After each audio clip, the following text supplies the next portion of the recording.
Welcome to another episode of Two Ales and Hockey Tales with Wally. And today I'm so excited to have on a 35-year-old from Oak Park, Illinois, USA. His hockey journey has taken him to the USA and England, a staple with Team Illinois, and is the Shed's first Texarkana Bandit, where he ran amok with a 30-goal season.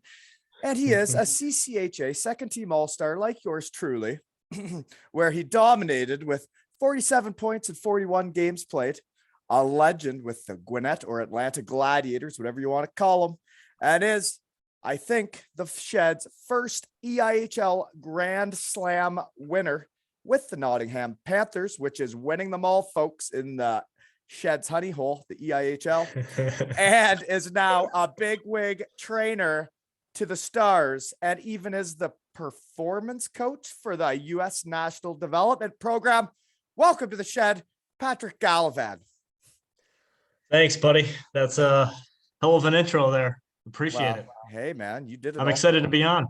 Hey, I'm excited to have you on. I get into how we know each other. Chris Frank was the one that texted. He started a group chat and says, Wally, what are you doing? You got to get Patty G in the Shed. And then he listed off some of your accomplishments. And I'm like, well, I don't even care about the accomplishments. I just want to see you. I'm all for that, man. Yeah. I listened to Franco's episode. That was awesome. It's brought back some good memories. It really does. Yeah. And people wonder why I do so many, and I love it so much, you know? Oh, this is right in your wheelhouse. Yeah. I've been looking forward to this ever since that text, man. Me too. So yeah, Frankie was episode 118, where he's on with all his Glasgow buddies, the clan. And then episode 64 was the one with him. And the other guy who kind of took you under his wing back in the day, because we know each other from the Western Michigan Broncos, folks. That's Patty right. G here was a freshman when I was a senior, and my roommate Darryl Moore really took you under his wing, didn't he? Oh, absolutely. Well, what I'm doing today is he's a big reason for it. So, I always kind of seem to follow in his footsteps, you know, him being, and he kind of stuck around a little bit more than you guys too in the summer. So we got to spend a lot of extra time together for a few more years, like pretty much through my whole college career, which, you know, was, I guess, 3 more seasons after you guys left. But every summer, Darryl seemed to still be kicking around, doing whatever he needed and stuff, right? Doing courses, doing internships. I mean, he was our strength and conditioning coach one summer as doing his internship. So, it was always right, eh? Yeah, I mean, most Isn't of the time it a funny world after when he was roommates with me, Stretch and Yance, that he was your fitness coach? Well, I mean, I went through those same battles in my head after college. Like, I can't believe I'm a trainer now, and you know, I'm also in the physical therapy world, just like he is. But yeah, I mean, he did that internship, and to be honest with you, most of the time he was kind of just sitting on the physio ball, like timing us, and that's about it. So when I went to do my internship, I did the same thing, of course, because I did whatever Darryl did. And I thought I was just going to get to sit on the Swiss ball the whole summer and just hit the stopwatch, and just get the easy credit, you know. And then whoever was the assistant strength coach ended up leaving after the first week. So I was in charge of like 4 teams. I was their trainer that summer. And I had no experience, no idea what I was doing. I knew how to work out. How long after you played there? I went back in 2000. So I graduated in 2009. Not graduated. I still had to finish this internship. So I went and played like 2 years pro, and I was like, all right, I got to get this done. So I reached out to you remember Tim Herman? Yeah. He's still strength coach there. Yeah. And he got me in. And so, you know, that was it. And you know, after the first week, I ended up being like his assistant, you know, because there's 2 strength coaches. Remember Jen? She had like hockey. Jen, and then Tim would do the other sports. Tim had the other one. They'd break it up. So you're saying you lose one of them, and then all of a sudden you go from just being a summer student to training teams. Exactly. And I guess it's like NCAA Division I teams. Yeah, exactly. And I think it kind of worked out because, like, at least I had been through the program. Like, if it was, you know, a lot of other interns, they probably, you know, I didn't really know what I was doing, but at least I knew. What other sports did you do? Because that's the thing, is I could do hockey players, but whether or not I could train a golfer, that's meh. Well, yeah, I mean, that's the thing. I didn't have the hockey team. I helped out a little bit, but I had baseball, men's and women's soccer, golf, women's golf. And I think I did a little bit of like track and field too. And it was just like, the guy left me all the workouts he had written, and it was either he's like, hey, feel free to do your own thing. I'm like, no, I think I'm just gonna take your workouts and kind of run everyone through them. So it was actually a little stressful, that internship, but I came away with a lot of learning experiences. So I guess Yeah, that's no why you do kidding. the internships. Just jump Right. right into it though. It's kind of lucky though that you got to do that. It would have been overwhelming, but once you get through it, right? But then you go back to pro, right? Then I went, I think I had another probably 2 or 3 years of pro after that. Right. So I think I went back to Gwinnett that year. I was in Gwinnett the whole year. And then my last year, of course, Nottingham. So. Okay. Other ways we know each other though. We'll get into what are you doing now in a second. Okay. But not the U Club picture, the Firehouse photo you sent of all of us at the Firehouse. I believe that was for Darryl's wedding, right? I think so. I actually think it might have been the library by then. And what's wild is how old cameras were at that point and how fuzzy that picture is. Like when we were back at Western Michigan, we didn't even have cell phones when we started. We just had a dorm room phone. Yeah, well, we still got it all done. Yeah. Facebook was like just coming out then. No, I know. And that's the thing is like, I feel like it's changed everything in society, that everything's videoed and taken pictures of. Like, I don't know. You can't get away with that stuff anymore. Like boys could be boys, and like everybody was having fun, and like nobody was worried about people taking a photo of anything they did, right? Yeah, we could all be arrested and in jail right now if they had that capability. Well, I don't think any scouts would have been interested in us either. No, right? No, not impressed. Not impressed. Well, Neither would none of the beer pong and all that, right? No, I mean, yeah, none of the athletes or the parents of the athletes I work with now would probably be too impressed with 19, 20, 21-year-old Gally and Wally running around. And that's why we didn't take photos, people. Yeah, exactly. We got the speech from Cole Hayden a couple of times, like, you guys have to be very careful with what you're putting on the internet. And that's why you can start a podcast, because nobody knows these stories because there aren't the videos and pictures out there. You get to just talk about the tales. I love it. Okay. So anyways, that was a fun weekend. Great times. Other picture that I really enjoyed for your poster was the one with Frankie and Sean Weaver. Yeah, I'm gonna have to look at which picture and was your that? wife now, where you're smoking cigars. That was I think at my wedding. Is that what that is? Yeah. Yeah, I got married in Mexico, and Stretchy made it out. Darryl made it out. Franco Weaver. So yeah, I mean we had that was a hell of a week. It was five, probably like 6-7 days nonstop. Not a lot of sleep, but it wasn't like one of those weddings where everybody's like, oh, we got to be sober for the ceremony. Like that wasn't that wasn't a thing. No, you're in Mexico, right? Yeah, it was all or nothing, but it was a good time. But yeah, for Weaves, like, may rest in peace. What a great dude. But in the shed, I do player reviews of everybody based on how they podcast, and like based on their personality and the way they chit chat, and that all spawned from Sean Weaver, our senior freshman trip, right? Our team trip, sitting around the fire. Oh my gosh. That's where it started. He did it for every guy on the team. And ever since then, I feel like I can do it. Oh, he was inspirational, man. I wish he could have been on this. Like, I know. How much fun would that be, listening to you two go at it? He's just just classic. He was. I miss him a lot. I know. Yeah. What a guy. Okay. So anyways, moving on. That's how the player review started, folks, was Sean Weaver, Western Michigan University. That's the same trip. Former shed guy Reed Yancey and I did a karaoke battle. Remember that? Oh yeah. What song were you guys singing? Mine was like Great Day to Be Alive, and his was like up tempo, like Blind Melon or something. No Rain. Oh, right? That's right. He got the whole place going, and I got just dusted. It was brutal. That was awesome. It was what was that game? What was that game we used to play? But I got so embarrassed in front of all the new freshmen by Yancey in that karaoke contest. It was Yeah, but you never disheartening. but you don't get embarrassed. Come on. Wow, that hurt. I wasn't myself, you know. But then later that night we got into some keg throwing. I remember. Do you remember that? Oh yeah. It was quite the trip we had there. That was a hell of a time. That was a great intro to Western Michigan hockey. I mean, nothing. It exceeded all my expectations and hopes and dreams coming in, not knowing what to expect. And well, thank you. I still remember the. I'm not going to quote Stretch verbatim, but I still remember sitting at the dorm, and I was, you know, especially around like the older guys, I was pretty quiet at first, you know. Yep. And I'm sitting there, and he's kind of hanging out with the freshmen, and maybe a couple of you guys were, and he looks over at me and he goes, "Gally, you're not one of those losers who doesn't drink, are you?" And I'm like, "No." Just like my heart dropped right there, you know. But that was a hell of a welcome.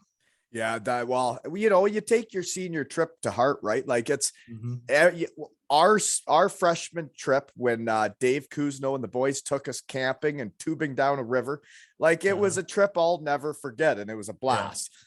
And some of the tomfoolery that went on, like you're happy there weren't pictures taken, right? Exactly. And you know that things have changed now. I guess maybe team trips can't be like that unless the boys put the phones away before, right? I'm not sure what they do nowadays. Like I obviously work with plenty of college hockey players now, and I haven't heard any stories about team trips at the beginning of the year. I don't think we took it to heart though. Like we planned that for 4 years. We wanted to do what the seniors did for us. And like now when you say that warms my heart that we succeeded. You guys succeeded. There's no doubt. Thank you. Okay. Yeah. We even played it's not pitcher, batter, catcher. Oh, wiffle ball, right? Yeah, I think it was pitcher, batter, catcher. But we played it like with a wiffle ball and bat. Yeah, pitcher, batter, catcher in my town was with a tennis ball and a wooden bat, you know? Ah, okay. So substitute that with the wiffle ball. We were playing pitcher, batter, catcher. That was fun. It was fun. Yeah, I enjoyed that. Great trip. Okay. Great trip. So here we go. Where and what are you doing now? All right. Well, you're in California right now, though. Right now, yeah. At this moment, I'm at a continuing education course for some physical therapy techniques to learn to bring back to my work, and I am a co-owner of GVN Performance with my older brother and his wife. Brian, my brother, he's the one in Detroit that works with the U.S. national team. And then I'm kind of running the operation in Chicago. So we train a lot of off-season players when they come into the off-season from the NHL down to youth athletes. And then during the season, we work with the youth organization out of our rink. And then I spend probably about 20 hours a week in the physical therapy clinic. Do a little personal training too on the side, more rehabilitative. So yeah, it's all going pretty well. You think you got enough going on then? I got a lot going on. Yeah. So you say you're running the operation in the Chicago area. How many, I guess, let's say employees would you guys have? We have, depending on the time of year, anywhere from, I guess, if you look at the whole company, we probably have over 10.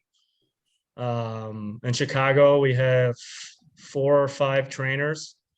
My sister-in-law, she does the kind of behind the scenes part of the business.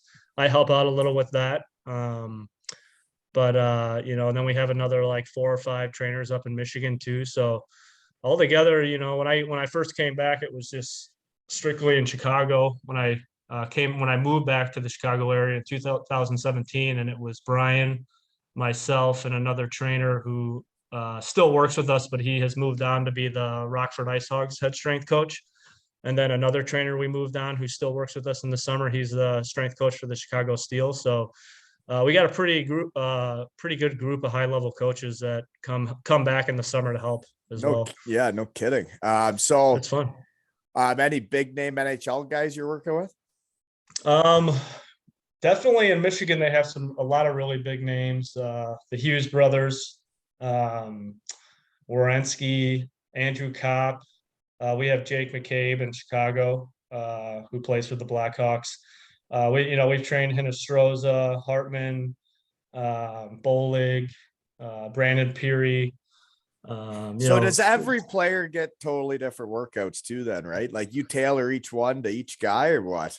Yeah, we definitely, especially at that level, because it needs to be a little more specific, but individualize it through, we'll do like a full orthopedic assessment. We will check all their joint ranges of motions and asymmetries in the body. And we have technology. I don't know if you've heard of force plates, but they jump on these plates and it gives you all types of, a lot of things that we didn't have when we were playing. What do you think Like it would have said running the about stairs.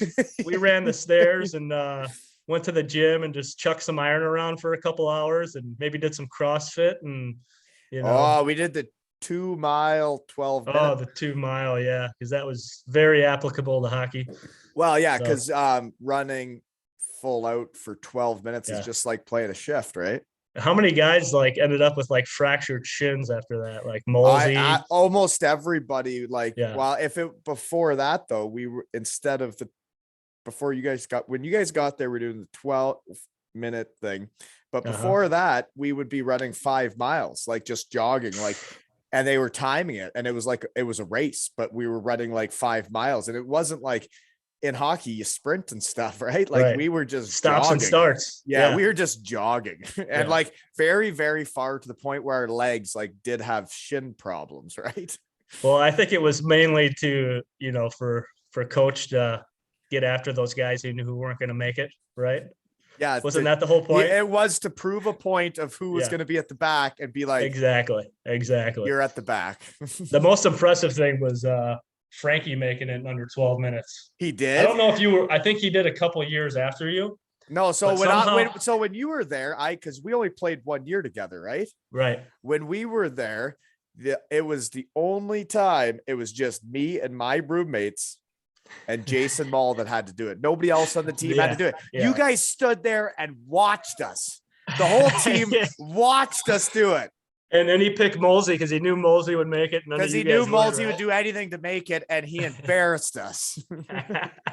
And we were embarrassed. And you guys watched it. It was fun for us. I had a great time. Yeah. Whatever. That was so anyways, it would be interesting, right, to train like you do and you learn everything, and you guys obviously do it a lot different than that.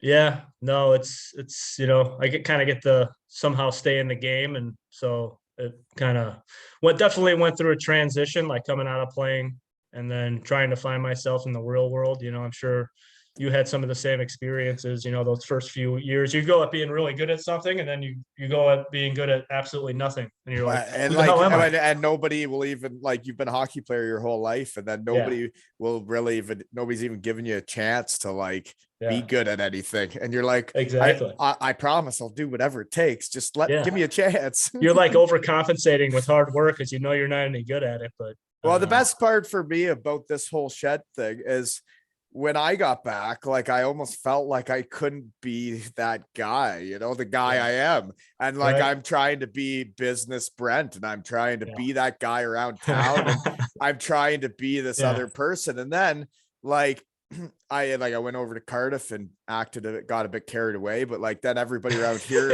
some people around here found out about it. And like, we just had a laugh about it. And I was like, you know what? I miss being that guy. I'd rather be that guy.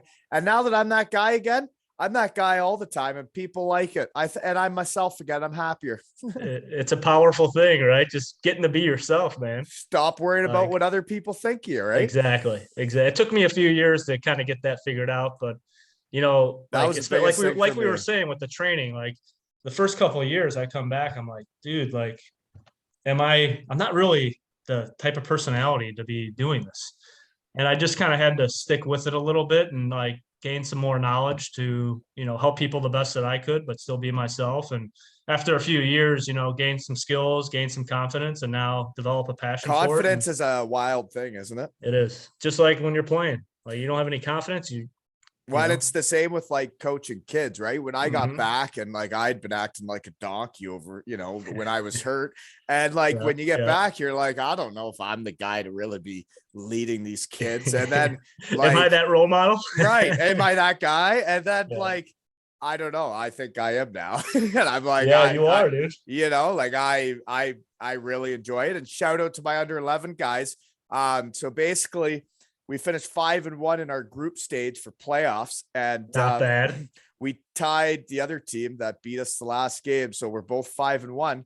Let's go. Rumor has it she's a 1-game play down to see who finishes first or second, and we'll both move on. But it's for placement. We're gonna play them again here. We don't know the day, but it'll be early this week. And she's go time. Exciting. She's go time, fellas. Is your son on that team? Yeah, that's right. My son and all his best friends now in life. So what's that like? What's that like coaching your son? I'm definitely the hardest on him of anybody, but there was a play this weekend that I'll tell this tale because it was the proudest moment I've had in a while as a coach. It was 7-0. It was about 5 minutes left in the game, and we're winning 7-0. This is on Friday night. And the biggest kid on the other team gets the puck top of the circles, and he's going to take a clap bomb. And like, this kid can shoot. He's a big boy. Yeah. And my son's at the hash marks. And, well, he dropped to his knees and he ate that puck for the team. 7-0. Wow. 5 minutes left, and he dropped to his knees and he ate it for his goalie. So what you're telling me is the apple doesn't fall far from the tree. I was very, very proud of him. And then he did go down and score that shift. So I was like, hey, man. And then when he got to the bench, I didn't say anything about the goal he said. I was like, dude, that block shot is exactly what I want to see, man. Every guy on that team saw you do that, you know? Absolutely, man. Yeah, so, hard work pays off. I was very proud that moment. I don't give a shit about the goals he scores. When he dropped to his knees and he was ready to take it in the jugular, I was proud of him. He's got what it takes, man. At that age, doing that, good for him. That's great coaching and great leadership. That's where that starts. Yeah. Oh, okay. Yeah. No, but I would say that my team, the players on my team really enjoy hockey and they love coming to the rink. I would say that at that age, like, that's the main thing, right? So. And they're all having a time. When they get to the rink, it's like they're all at their birthday party. I wish I played for you too, man. That would have been awesome. Thanks, bud. I love it though. I really do. Really enjoy it. Anyways, okay. Awesome. So you're in Chicago. Yeah, I'm actually in Crown Point, Indiana, which is about an hour from downtown. Indiana. I love it out there, man. We got about 20 kids on the block. I got about 5 or 6 buddies that all live. So you commute an hour in? I do. That part's a little rough, but when you got such a good setup, you know what I mean? Like, I do know. There's kids running in and out of my house all day long. My daughter's an only child, so she's got friends with her all the time. So that kind of helps out. And then, we got 5 or 6 good buddies that live within, 2 houses of me that we all just go hang out all the time. So I don't know. I wouldn't want to mess that up by trying to move closer and then be in not as good of a situation, right? So totally. And taxes are way better, property values way better, gas is cheaper. Like I'm over Chicago. Like I used to be all gung-ho Chicago. You're in the suburbs, eh? Get me out of there. But I still got to work to make money. So I can't imagine driving to work that far. I've been working from my shed for a couple of years now. It's been great. The nice thing about it is I just get to put on your podcast and listen to that every day. Yeah, nice. You get to catch up. Yeah. And by the way, other thing I'm proud of, I got to bring this up because I always forget, is the shed's been doing good deeds. Drinking beers in my shed has it's doing good things. So we just donated. This was Matt Kruth set it all up. It was his game worn jersey, his game used stick, the Cardiff Devils goalie. We raffled it off on my website. It was over 1,100 Canadian. So we donated, I think it was 800 something American for his sister, Maggie Caruth, to run a marathon to raise money for hemophilia. So all that money's going to hemophilia, which so Mac's nephew, Teddy, was diagnosed with that. So we raised money for that. And that was by crushing beers in my shed and then him donating the jersey to do that. So that was cool. That's awesome. And now where I played junior, the Sugar Kings have now given me a jersey to raffle off to raise money for Friends of Hockey, which is to give people equipment that can't afford it. And the other thing we got going on is Maxon Maloney in the UK, who's battling cancer. We got this jersey I'm wearing right now up for raffle, and it's only got about 12 days left, folks. So he's got a 6-month battle ahead of him, and we're trying to give him a boost here and show him that he's got some support around the world. So this raffle's up at aleshockeytales.com, folks. So go give Maxon a boost, buy some tickets. Don't be a punk. All you got to do is set up like an account, and then it's easy, right, Patty? I'm in. Sign me up. So Send seriously, okay, aleshockeytales.com, Yeah. folks. That's all you got to go to, and then you can help these causes that, drinking beers in my shed can be a pretty powerful thing, right? Absolutely, man. Good for you. So anyways, yeah, no, I'm proud of that. I think it's really cool that this is happening. Absolutely, dude. Okay. So how many clients do you guys have and teams? Sorry, it's probably teams are different, because a person compared to training a team is a whole different thing, right? Yeah, we got both. We have in Chicago, we train the Chicago Jets organization, which is a AA organization that plays out of our rink downtown. And what's our rink? Does that like Johnny's? Johnny's West is where our gym is located in the facility. Okay.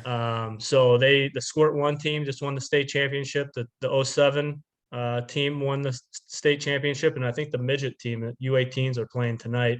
In Michigan, CompuWare plays out of USA Arena, so they work with CompuWare.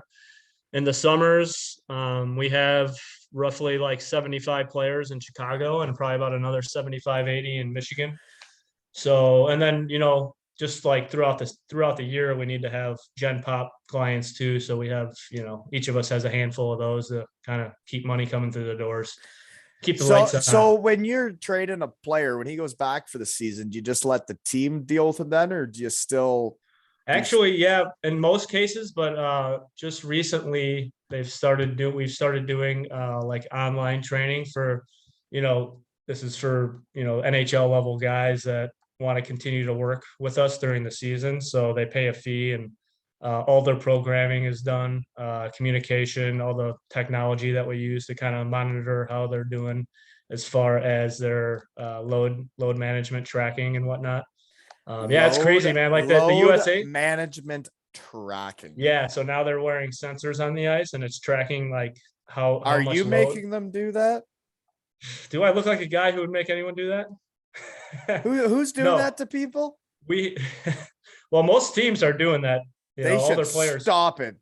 If they could see how fast my heart was beating in some of those bag skates, you probably would have pulled the plug on it. They would have called an ambulance immediately. There were a few times I thought I was going down. Oh, my first whole week of training camp freshman year, I don't know if you remember, but I threw up like 3 times. Wow. I was not ready for that. Oh, nobody was when you get to college and they're like, we're going to show these freshmen. Lavecchia was ready. Wow. And I guess, so he's kind of in the same world as you, right? We are actually, I'm going to be with, we have testing for the under 17 team for the USA. They have their tryout camp coming up, I think March 20th. So every camp that they come in, all of our coaches with GVN, we go up to Michigan and we run them through all of our testing protocols. And this year, Jeff is going to come up and help us out with it, because he usually has a couple guys that he trains that play with the national team. So I'm really looking forward to that. Yeah, for sure. That's going to be fun. Yeah. He was episode 2, folks. Episode 2, Jeff Lavecchia. We're going to put him on the chin-up bar, make sure nobody cheats on their chin-ups. Well, he was one of the main inspirations for this, right? He had me on his podcast, and that's how it all started. And I was like, gosh, it's really fun to make a memory with the guy and like have that forever for like the family and the kids. And I'm like, shit, I could do that for all my friends. Absolutely, man. This is the first podcast I've ever been on, and I never really pictured myself doing a podcast, but when a guy like Brent Walton asks you to be on his podcast, I'm not like Paul Shahura. I'm not going to say no. No, you can't be scared, right? Can't be scared. No, you don't want to be scared. Just kidding, Chewy. Just kidding. Whatever, Scaredy Pants. That was your nickname as a freshman too, Scaredy Pants. Now you're scared of the shed. Oh yeah. Punk. Hey, so anyways, you got kids? I do. I got a 7-year-old girl named Brielle. And I knew that. Yeah, she's really into dance and gymnastics. We had her in soccer for a bit. I don't know if that's her calling. She just doesn't have that like aggressiveness. I tried to get her in hockey. She's like, no. I'm like, why not? She's like, because I don't want to get hurt. I'm like, all right, fair enough. Huh. So not pushing hockey on her. The one thing though for hockey is, and like I forgot about everything hockey, gives you, and like when you get back on, like we talk about how weird it is and that transition of like not trying to be a different person and not sure where you fit in the world. And Sure. when it comes to sports that my daughter's going to be in, like my main thing is I want her to be on a team. I want her to be in a team atmosphere, whatever that is. You need to learn how to be on a team. And like, I don't know. And that's why I'm happy she is into hockey this year. And it's like 1 week she loves it. Then the next week she's like, I don't want to go. And I'm like, well, then let's not go. How old is she now? She's 7 now. Yeah. Okay. So you got a boy and a girl, right? Yeah. Oh, that's awesome. Yeah. So Well, no, some days, like the week she lost her first tooth, man. Best I've ever seen her play. I wonder why. She was so jacked up that she had lost her tooth that she was just buzzing around. Yeah, she's playing the right sport with no teeth, dude. Yeah. Like, no wonder why she was on fire. Oh yeah, no, but it's interesting. Each week's a different vibe. Yeah. No, I, you know what? That was the case too with Brielle. And I think in the past year, like we haven't dealt with that as much, but there's definitely been some ups and downs with like, I don't want to go. I want to play with my friends, Wow. Which I get too. Like you want them to get that. And but like when Zoe gets to hockey, she has a blast, right? It's just saying like, hey, it's time just to getting go. there. Yeah. Okay. I know how that goes. All right. So I think we're good with where and what are you doing now? Other than how does your brother, I guess, get the gig with the U.S. National Development Program? Because that's a sought after job. Anybody in the U.S. is going to want that job. Yeah, it was pretty cool actually. Because when I moved back, I lived in when I was done playing, I lived in like Battle Creek, Kalamazoo area for a while. Finished some more schooling. Crystal finished the rest of her nursing degree. And when I was done with that, I decided to move back with Brian, and Brian and Gabby had built the business up quite a bit over the last few years. And right when that happened, my old coach, John Robleski in Gwinnett, he got the head coaching job for the U.S. national team. So this is how my older brother is. And he immediately started hassling me to text Robo and try to set up a meeting for us to go up there and pitch him on all the stuff we do. So I did that. I kind of bugged him for a while, and finally he's like, yeah, just come up here, come to a game. And so me and Brian met with him for probably like a half hour before a game one night, had an introduction. He kind of liked what he heard. A year later, they were looking to make some changes in with their nutrition department. And they knew my older brother did a little bit of that. So we went up there and did a pitch and was like, yeah, this is what we can do for you guys, blah, blah, blah. We sat down in front of some of their staff. And I knew like that wasn't going to be the time that would happen because they had a strength coach in there already. And that's what we do, right? So it'd be weird to have another strength and conditioning company doing the nutrition, and then you have the strength coach there. Like it's not the type of atmosphere you want. Yeah. And within the next year, they were looking to make some changes and they felt like they were a little behind in the strength and conditioning and the sports performance department. So myself, Brian, Gabby, and one of our other trainers, Juan, we put together like a big presentation and went up there and gave the presentation to him. And eventually, like after, pretty soon after that, they were like, we want you guys, they were looking at some other pretty high level coaches. And I don't know what it was, but I guess they liked us, and that's kind of how that went down. So, is that when the whole business starts in Michigan then that you got going now? Yeah. So right you were then all and there, in Chicago at that we were all in Chicago, and it worked out perfect because, it just made a little bit more room in the company for myself and Juan, because they could go and create the same thing that they created in Chicago, and both businesses are kind of thriving, and our coaches make a good living, and it's pretty cool to have have the guys working for you that can say they make a pretty good living, loving what they do. It's fun. So no shit, because sometimes I think about where I work at Superheat here in little Kincardine, Ontario, and I can't thank them enough for taking a chance on me and you know, believing in me to get to where I'm at now. But like I drive around town and I'm like, you work at Superheat, you work at Superheat, you work at Superheat. I'm like, geez, man, old Normie's paying for a lot of people's houses, vehicles, kids. And it's like, man, when he drives around town, he must be pretty proud. That's what I think. Because I would be if I was driving around town going, geez, I helped all those people get all that. That's pretty cool. Yeah. Well, we're trying to get on that level. And, you know, it's, you got to sometimes stop and just think and realize that, like, and just be grateful that, you know, you're in that situation and try to keep, you know, because, you know, those guys, the guys working for us, like, they're very driven, hardworking, smart, passionate, and they drive us to be better too. So all around, it's just a very good culture to be a part of, you know. Well, it's kind of like the Shed family. I have 2 volunteer workers that don't get paid anything, and they work. I work the shit out of them. The guy making the posters and the guy that does the website, makes all the clothes, ships everything to everybody. He sent Max and Maloney there, the kid battling cancer. He sent him a hoodie and a t-shirt this week, and he ships it all in a nice package, sends them the present from us. And like, he does all this voluntarily. Like, what I tell you, what a culture. That's awesome. Yeah. There's nothing better than that, man. It's incredible. But like, people helping people. And it's like, well, like this Shed thing, it's wild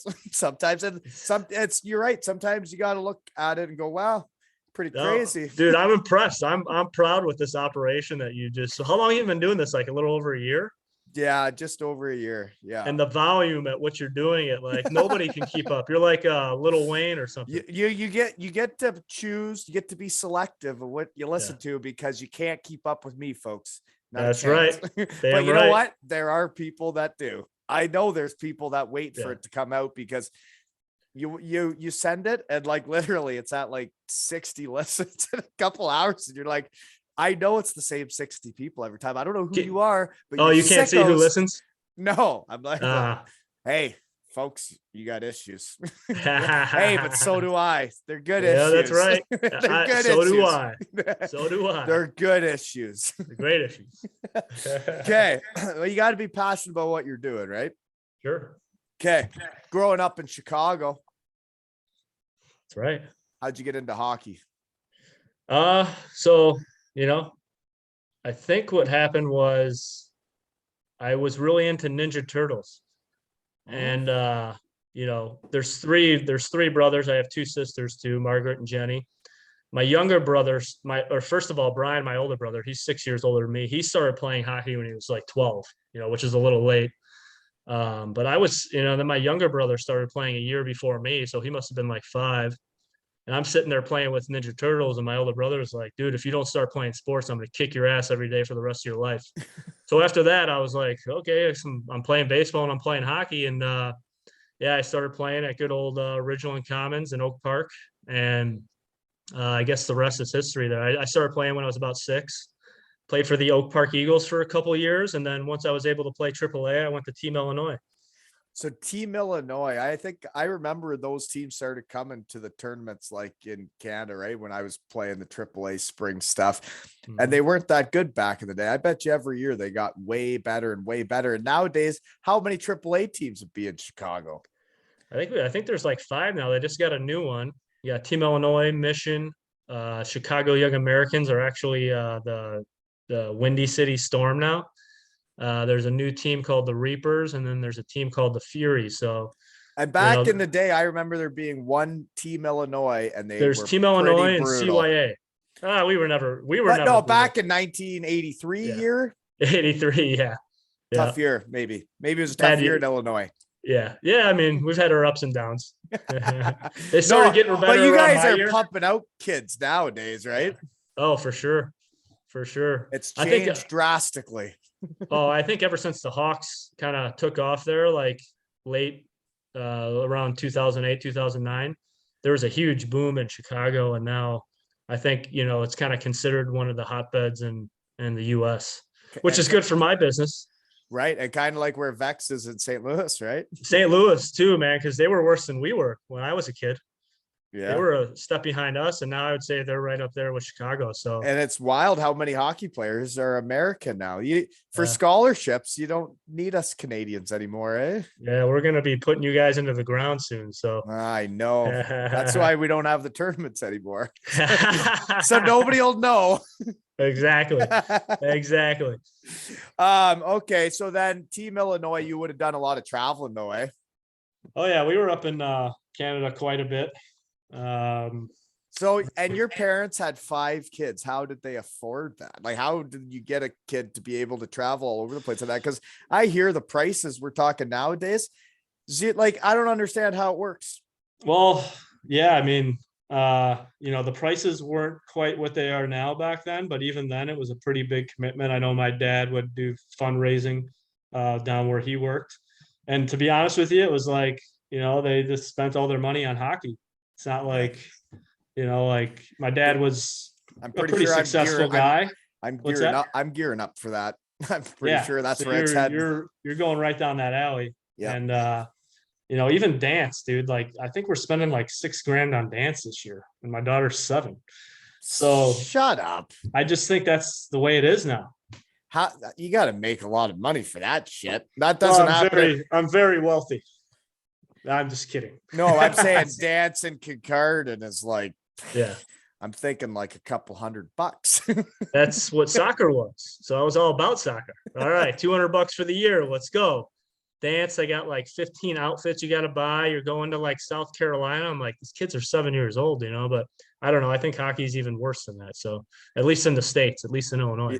You're right. And like the price I heard for kids to be high-end hockey players in the States is outrageous, right? Yeah, I think they're charging like 15 grand a year for some teams.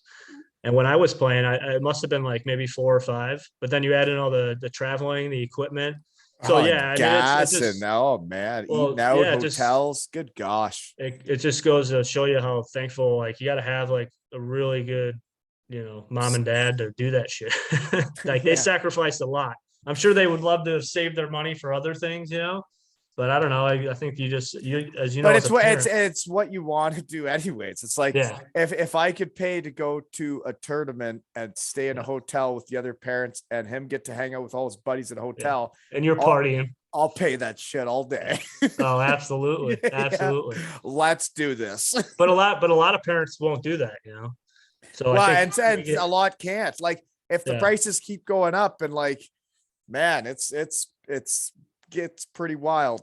yeah, Try and that's got to get corrected somehow. I'm not sure how that's going to happen, but it just seems to keep going up. And like now they need nutritionists. They need this, they Yeah. need that. It's like, all well, right, you gotta you're pay going to for put all me out that. of business. No, You're going to I'm put me out of sorry. business. I'm sorry. I'm I'm kidding. I've always been my own coach. That's right. That's Maybe right. that's why where things got off the rails. Hey, well, when you I got a never body did like have a that, trainer. Huh? when you got a body like that, I mean, you were doing something right. You're goddamn right. Maybe I should have got a personal trainer at some point, eh? Nah, I think you did all right, man. No, I think you did good. Thank you. So what's Oak Park like? I don't really know Chicago that well. The only place I really went to is Eric Marvin's place, which was I forget Out in Naperville. Naperville. That's Yep. where I was. Yeah. Yeah. Oak Park's about 10 minutes from downtown. So straight through the west side there. And it's a pretty diverse community. You got your rich, you got your poor. A lot of people live there that commute to the city, that work downtown. But yeah, I wouldn't say there was a lot of hockey players coming out of Oak Park. Like when I played for Team Illinois, I was the only kid coming out of Oak Park. Most of the kids were out in Naperville and a lot of those Right. further suburbs. So I guess it's a little bit more urban than a lot of the other suburbs, but it's overall a pretty solid place to grow up. Okay. So how do you get from there and playing AAA for Team Illinois to the Texarkana Bandits? The Bandits, that was pretty much John Cooper, coaches Tampa Bay now. So he was coaching Honey Baked midgets when I was playing Team Illinois midgets. And he ended up, I had like a tender with a USHL team and ended up getting cut at the tryout. And my dad wanted. What does a tender mean? Like A tender is like a verbal commitment, pretty much, that you're going to go play for this team or whatever, So you they kind of can't have go your rights. you can't go to anywhere else, but they can cut you. Exactly. So that's exactly Sounds like what a happened. great deal. So I almost ended up in Danville, Illinois, but anyways, yeah. So John Cooper was the guy who, it was either stay back and play another year with Team Illinois, which my dad didn't want to do because, You got to pay I for always that hung, shit. I always hung, yeah, I had to get into quite a bit of trouble, and I always hung around a lot of good influences. So he wanted me to get out of Oak Park as quick as possible. And so John Cooper got me down into Texarkana. And, it was kind of cool because, probably 3 or 4 other players from Team Illinois went down there. So we had a lot of fun. It was like a good prequel to Western Michigan. It really prepared me for Brent Walton, Reed Yancey, Stretch, Darryl. So I had a couple of years of good preparation for that. Well, that's good. So I wasn't ready for the training when I got to Western, but I was ready for the other things that we were doing. Well, and the reason we were going so hard off the ice was because of the training. The training exactly pushed us to that. Yeah. It was, we had to balance ourselves. It's all about balance in life. So Texarkana, that's in Texas. Mm-hmm. Where's that in Texas? Texarkana is like the very northeast corner. So half the town was in Texas and half the town was in Arkansas. Texarkana. There you go. Yeah. So we played in a rodeo. Learn something new every day in the shed. Learn something new every day, man. And I was living, I was kind of living in a more of a country, rural, hillbilly life, no doubt, as we've all probably done in a couple of the places. Be a bit different than Oak Park, eh? It was definitely a little different than the streets of the Shy. So no, but I live with a great family down there. We played out of a rodeo barn. So we were constantly taking the rink down for the rodeo and then driving. The team had like a couple like big vans, and we drive to Dallas and practice, and we drive to Shreveport and practice. And it was definitely one of the most fun times of my life. Are you going to high school then?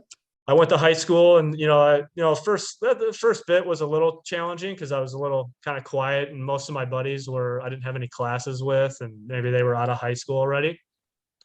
So after I got over the first few months there, I kind of settled in, and, school was fine, but, it was everything away from the rink, all the boys, that's what you did. Times of your life, time. Man. Yeah. That's what you do in your spare time. You're just hanging with the boys. Oh, dude, it was great, man. But, overall it was a good experience. It was a good experience. I only got into a little trouble down there, but made it through. That's good. Okay. So I got a couple things written down here from there. So what's that town like? Is it big, small? I don't know. It must have been like probably 60, 70,000 people at the time. I think it's a lot bigger now. I think there's a couple like major interstates that go through there. Big football town. So it's kind of smaller. So one guy I had written down that was on there your first year, I think he went to Notre Dame, right? And he was in Germany for the lockout. Eric Condra. Oh, Cons, my guy. You know Eric?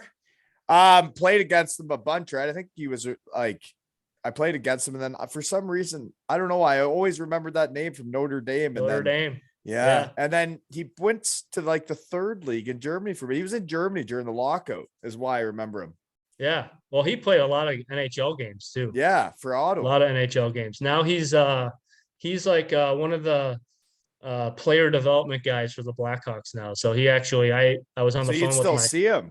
Well, I don't see him, but my strength coach that works for us in the summers sees him quite often. And I was on the phone with him the other day, and Cons is in the background yelling, "Po Pimp, what's up?" That was my nickname back then, Po Pimp.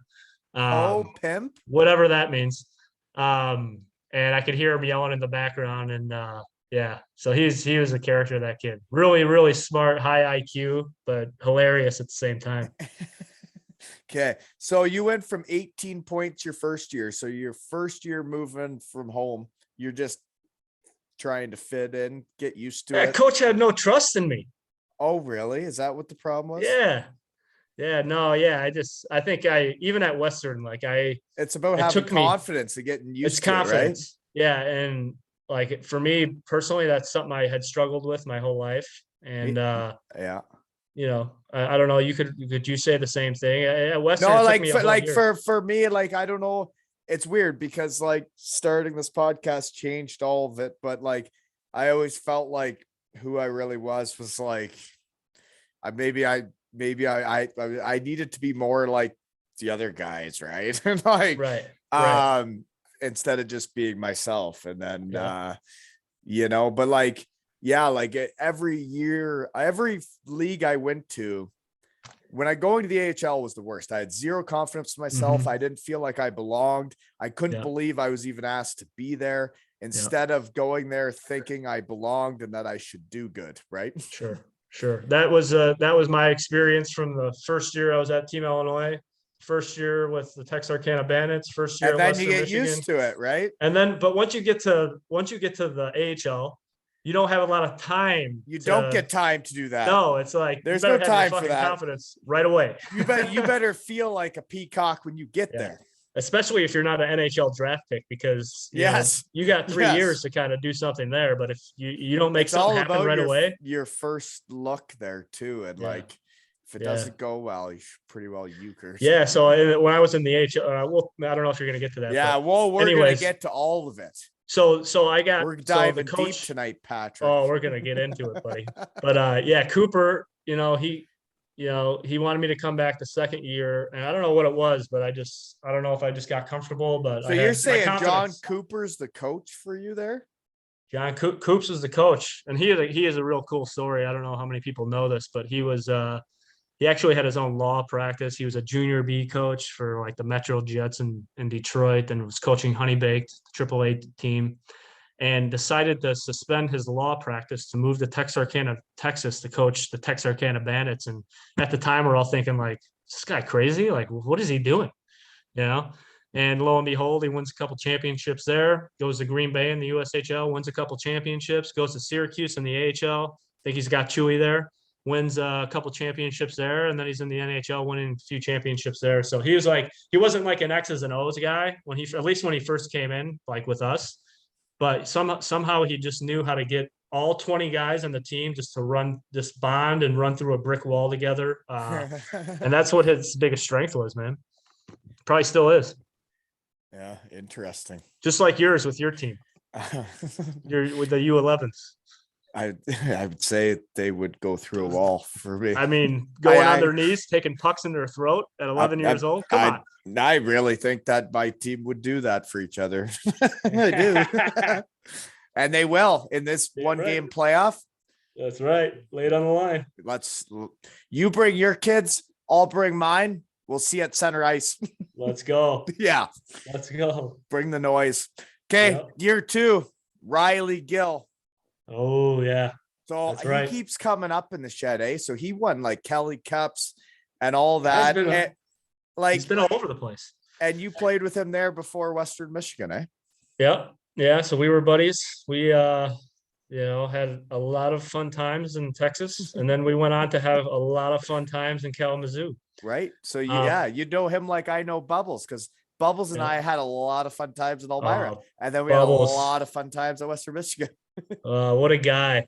What's he up to these days? Has he been on the shed or what? He has not been to the shed yet. I need to get him in the shed. I know. Get him on there. I got to hear that guy's voice. Oh gosh, nothing better than Bubs. The thing is, there's so many people to have on, right? That's true. It takes like Chris Frank writing to be like, "Okay, it's time for Patty G." Yeah. I'm like, "You're right. It is time. Let's go." Yeah. I'm just glad I made it. I'm just glad I made the cut. Oh gosh, you made the cut easily. You kidding me? Oh, I can't wait. That's lovely. Okay. Anyways, so in Texarkana, how does Western Michigan start sniffing around? Yeah, I don't know. Really, I just I was a recruited walk-on, I guess. So I could have played at Western Michigan. You were? Yeah. So I was. And my dad again wanted to. You were a second team all CCHA. Yeah. Well, my dad told me. Holy moly, Patrick! I didn't even know this. The things you learn in your shed. Right.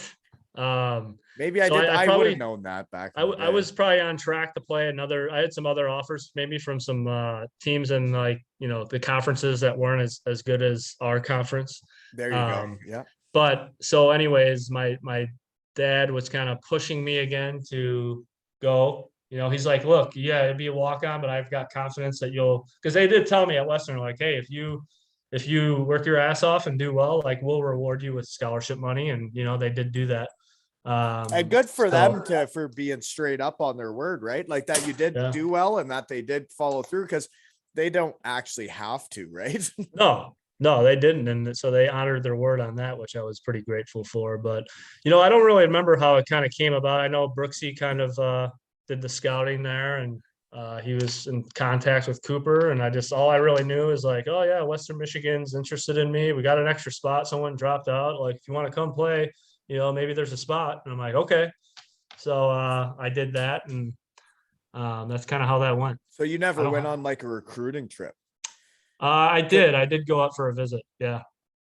I didn't take you out. I usually took the No. people out. Did anybody take you out? Well, I don't think you guys took recruited walk-ons out.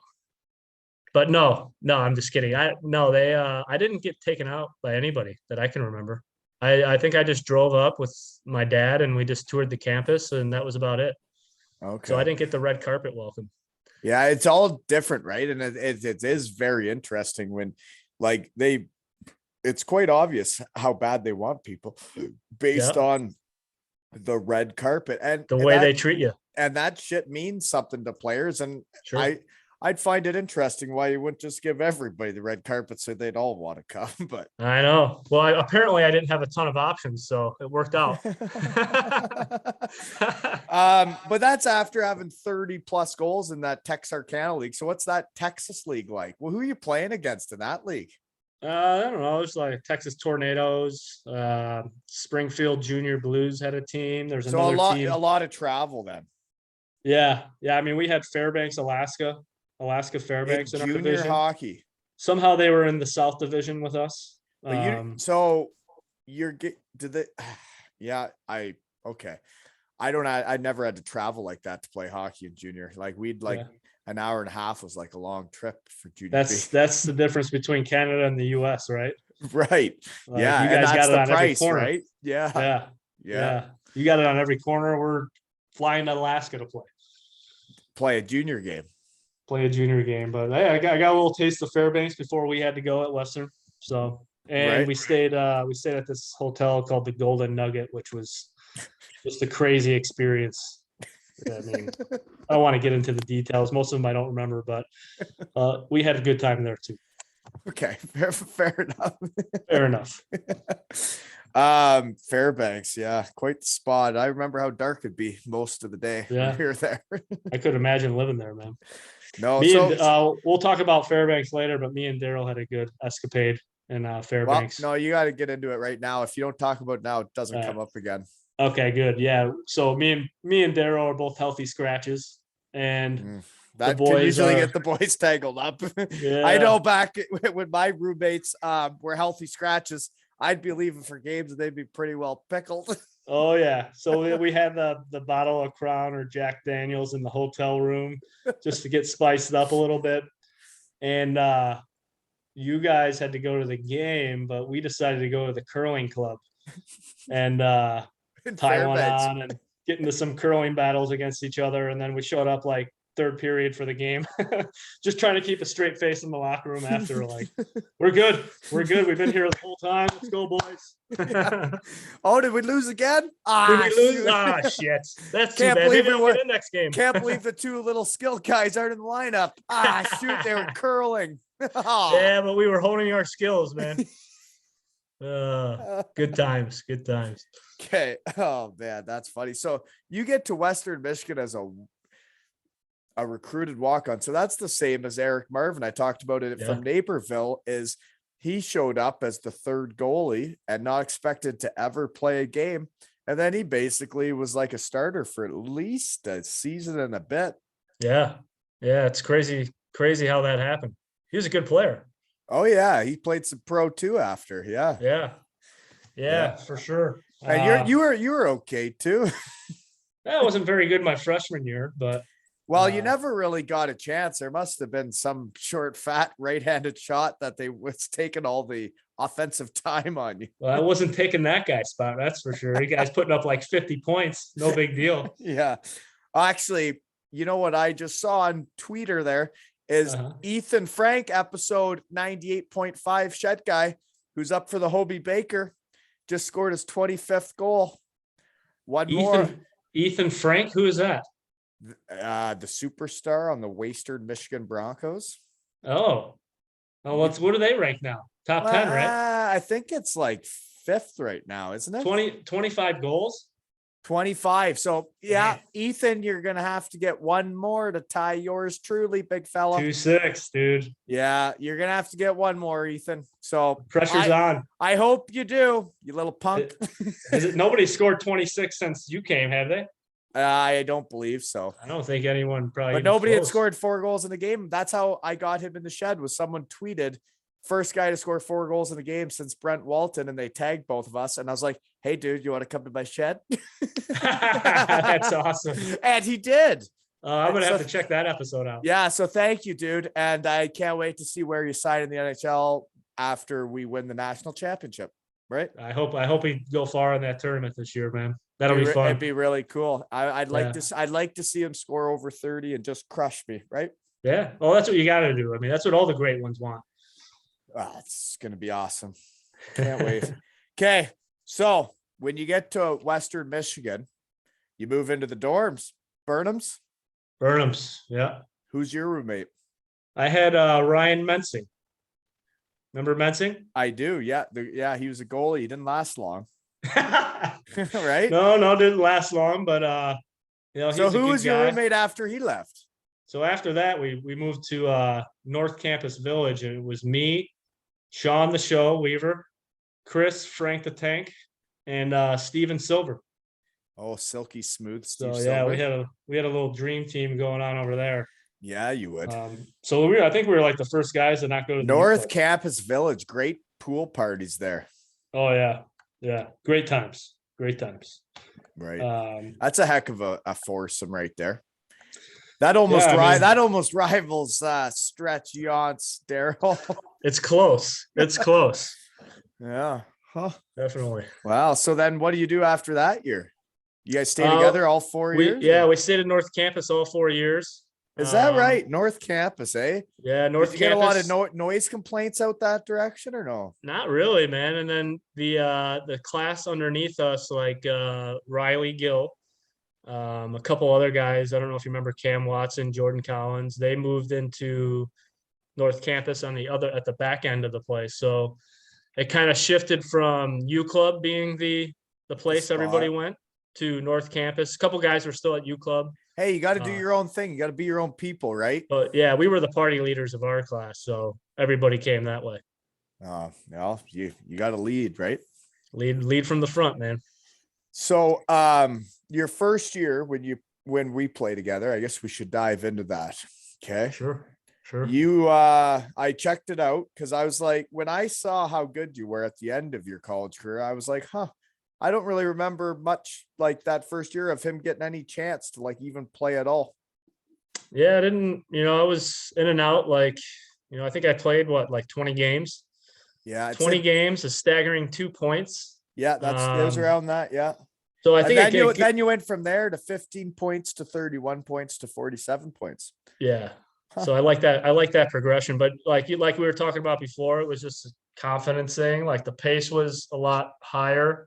I didn't have the confidence. Do you think you couldn't have played, or do you think they just didn't play you? Or I think, yeah, I mean, honestly, I'm not saying that they should have played me more or anything like that. I think it was just on me, just not having the confidence, not being used to that pace. And, I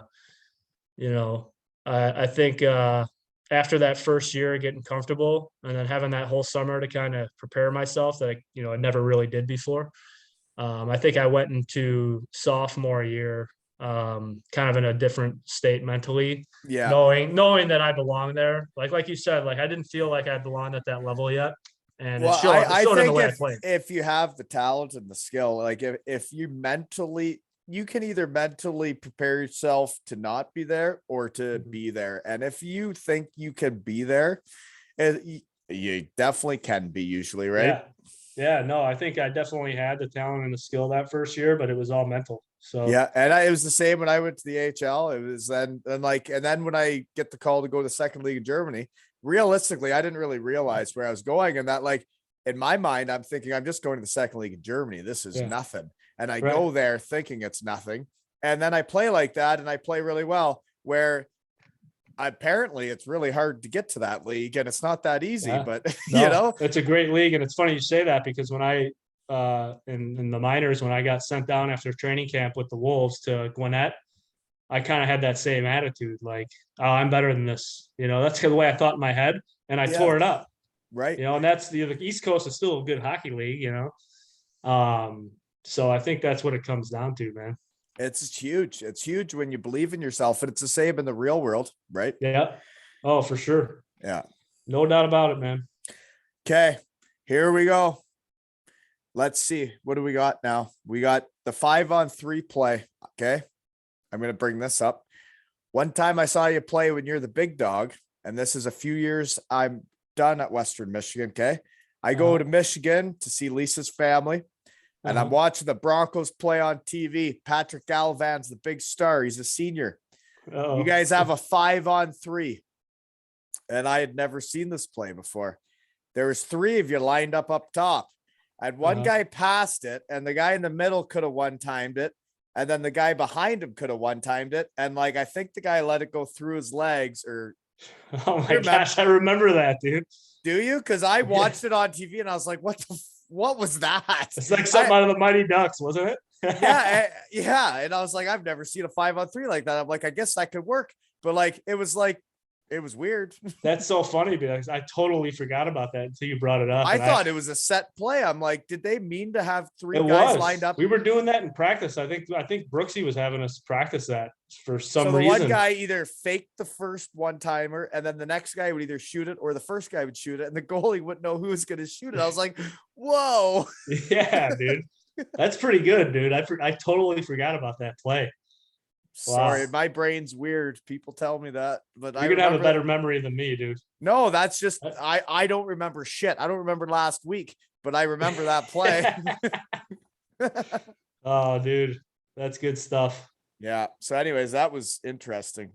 Yeah. But okay, so the year after I leave, okay, you start feeling it or whatever. But is that the year I leave and then Lavecchia comes in, and I hear he just plays everywhere I played on the power plays, and then he ripped it up and then went to the NHL?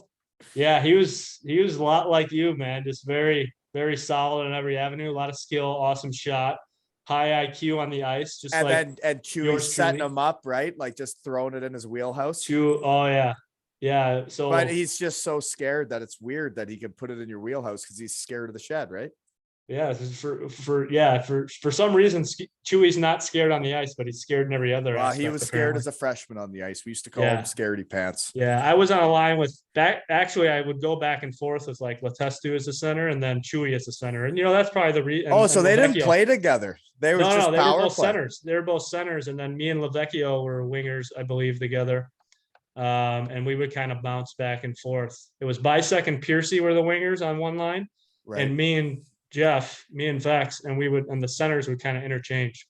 Okay. So just had a little chemistry there, But from a recruited walk-on to get to those spots by your second year, that's pretty impressive. Yeah. No, I guess it was. I don't think they were anticipating that, right? No, definitely not. way to go. I overachieved. Let's just put it that way. Wow. It's like you said, you didn't get the red carpet. Yeah. But then you go there and you're like, well, I can do this. Right. That's 100% what it was. And same with Eric Marvin, right? Yeah, no, and then like having Weaver and Lavecchia and Franco as guys and influences around to kind of pick you up and bring you along. What's it like having Lavecchia around too? Like he's a pusher. Oh yeah, he was. I think he was captain sophomore year. Right. Yeah. That's wild. Yeah, he was just everything like in the gym. Just he's a full go. Yeah, he's a leader. Yeah, like get on board or don't come along. That type of guy. Yeah, he's a full go. He's full set. He's got a lot of good energy, He does. Yeah. Awesome. Definitely rubs off on you, Yeah, man. What he's doing nowadays too, right? Like it's very impressive, just like what you guys are doing. Yeah, he's one of those guys that like just knows how to pump you up. Like he just always say that to me. He's like, "Gally, you're so fucking Who's sick he? at passing, dude." Who's he living with when you're living with He those was living guys? with Claxon, O'Connor, and Krisky, I think. Krisky. That was my So freshman. yeah, Yeah. good old Dave Krisky. Old Krisker. Good Yeah. dude. Yeah, he is. Okay. What else do I got then? Were you guys any good during your time there? I think that sophomore year we won a playoff series. And senior year we won a playoff series. Senior year, both those years we were like, fifth or seventh between that range. Junior year, I think we finished like 12th or 13th, or I don't even know how many teams were in the division, but we sucked. But we were okay those other 2 years. That's We good. weren't horrible. That's good. As good as Western Michigan could have been at that time, I think. Yeah, we did our best. Worked hard. Okay. What was your favorite bar at Western Michigan? Was it A, Waldo's, B, Firehouse, 3, Y Bar, or C, or D, Wayside? Or is there any other ones I'm missing? Firehouse. Firehouse. I don't know what it was #1? about Firehouse, but that was, I don't know. What did that you was think? that was our honey hole there at the end, right? It wasn't far Yeah. from our places. Easy Yeah. to get back from. Yeah. I wish that we would have lived closer to Waldo's. I thought that electric atmosphere on a Thursday Waldo's night. was pretty awesome. Those pitchers, Right. 625 for the Long Island iced tea pitcher. It was a pitcher of mixed drinks, an actual Oh, pitcher, and dude. everybody walked around the bar with a full pitcher of mixed drinks. Yeah, And that was Ethan trouble. Frank tells me that still goes on. Did you know that? Really? Well, I'm Yeah, happy yeah. to hear that. I'm I'm happy to hear I'm that. happy to hear that a Hobie Baker finalist is confirming that that's still happening at Western Michigan. Good for them. Good for I them. agree. Carrying on the tradition. Yeah, and now they're good at hockey. So were you at Firehouse? Was that your number one? Well, I would say, to be honest, it was one you never got to experience. Would be the tap room. No. What did that turn into? Y bar? Yeah, Yeah. the tap room was a magical place. That it was college hockey at its finest. We skipped the line. We got free drinks. You could do whatever. And it was in the U Club parking lot, pretty much. So it was a quick yonker away. Walking distance to the dorms. Yeah. Jimmy John's on the way back. John's. I You mean, can't beat that. there it was the best setup that a young boy could dream of, right? Any of us. Like it, Yeah. and like it was incredible. And like that's what you could do on like a recruiting trip, right? Like they could bring young kids there and you could do the whole deal. And then when I was able to bring kids to that bar and show them what they could do, it was That sealed the deal. That sealed the deal every time. Well, you would have hoped so, but Yeah. I mean, our track record looks like it, we didn't win a lot of games, so maybe I didn't get all the players, right? But I showed them a great time. Well, maybe it was just the players that were bringing in. I'm trying to remember what my average was of recruiting players, but I do know I took out Mike Erickson when he was thinking about transferring out of That's Minnesota. a big recruit. Minnesota. Hey, yeah, he was a national champion. He became our Natty captain. champ. He became our captain. And they gave me the full budget that night to bring him in. Yeah, that guy was just like one of those guys that just like seems like a superior human being, doesn't he? He's just a better person than most he's just of us, a better right? person, way more mature than everyone else. Nicer guy, like super nice. Like I know. You just fall. He was a great leader. You're right. Yeah, and I helped recruit him for our last 2 years. But anyways, moving on. Yeah, if that's all you did, then you were successful. Well, that I do remember that one because I got so totaled. I may have wet the bed. Good chance. Actually, I know I did. So anyways, the next morning we had yoga at 6 a.m.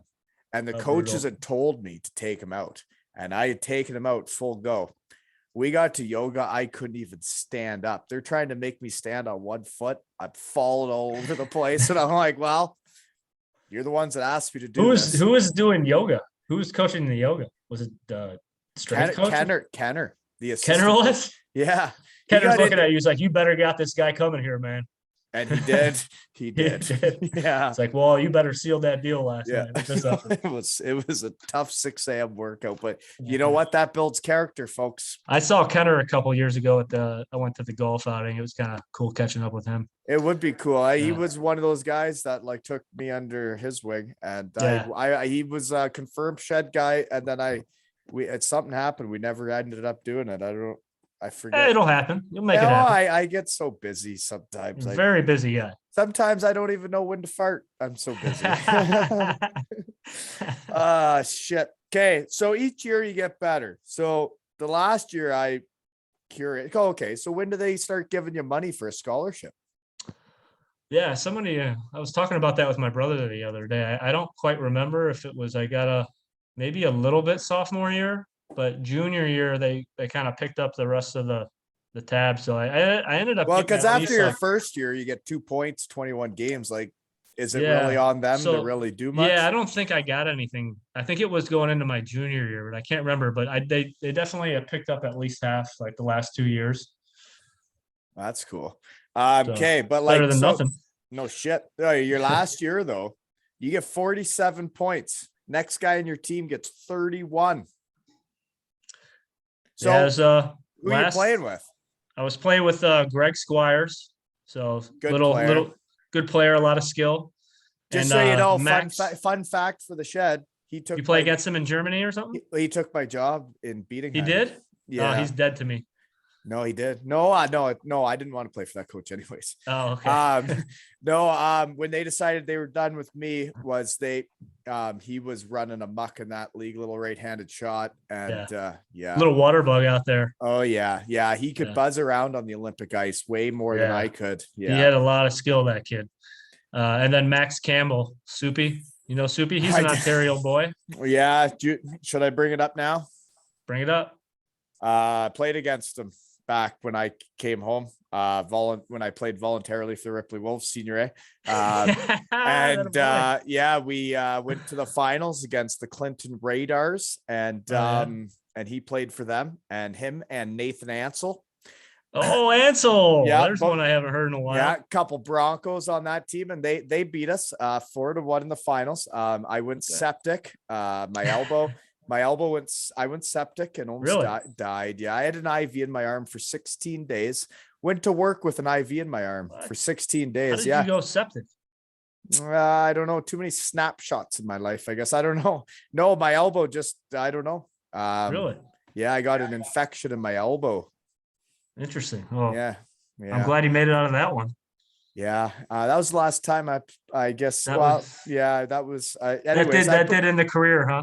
Well, no, I tried to come back the next year and then they cut me, but said enough's enough. Put this horse to bed. Yeah. No, it was a good run though.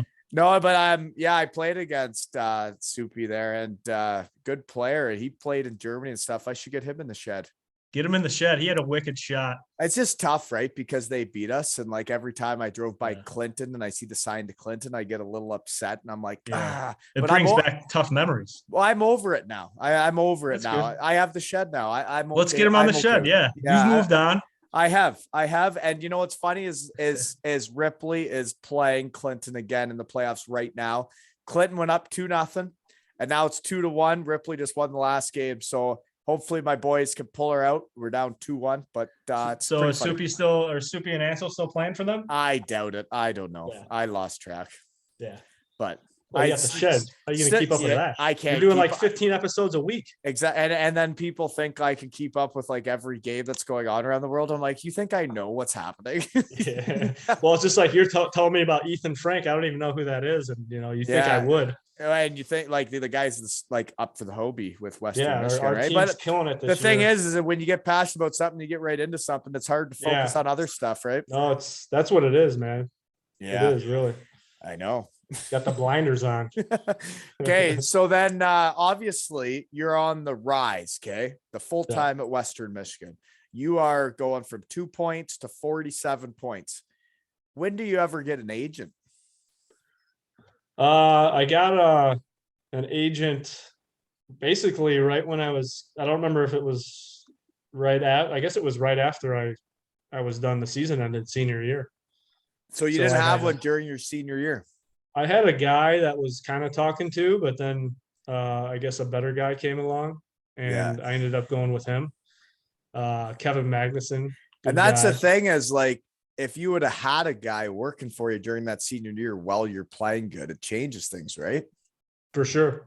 For sure. And it wasn't like really, I would say, so the last 12 games of the season, I had 25 points. So that's where they all came from. Before that, I was like kind of, sputtering around. I was doing all right, but I wouldn't say I was like probably going to get an AHL deal. Is that right? And I was like, honestly, Your like last it was 12 games? 12 games, I had 25 points. And I can remember it was like the TSN turning point of my season. And we played like some crappy team. I can't remember who they were, but I had 1 point all weekend. So I'm like, dude, I'm never gonna get what I want after the season, right? So I'm like, fuck it, I'm just gonna go snowboarding in the middle of the season. Like typically, like maybe snowboarding is not the best idea during the season, but I'm like, whatever, man, I don't care anymore. I'm just gonna go have fun. Went snowboarding, had a great time, and after that, like puck just started going in the net. Like everything I touched was gold. Because you're happy and you're just feeling I just was like, you kind of just gave up all the stress. Yeah. I was like, yeah, whatever happens, happens, You know what's weird for me was I was always a fast starter, and then some of the stress would get to me around mid-season, right? And I remember my junior year, the year before you got there, it was, geez, it would have almost been December, or it was. And I was leading the nation in scoring. And that was the 50-point year, right? Yeah. And I remember like people talking like, you're leading the country in scoring. And people kept like saying shit to me. I'm like, I didn't believe in myself. I never really thought of myself that way or ever be in that conversation. And like, I don't think I believed I should be there. And I kind of let it mentally, it went, and then isn't that crazy, man? It is weird. It's weird. Yeah. How did that season end up? Obviously you still had 50 points, but I think the second half wasn't as good. Yeah. I don't remember really, but I was like a lot of my hockey seasons, like come the second half, I would run out of steam. Well, that's just because, you're all the hard work you put in over the summer was starting to wear off a little bit.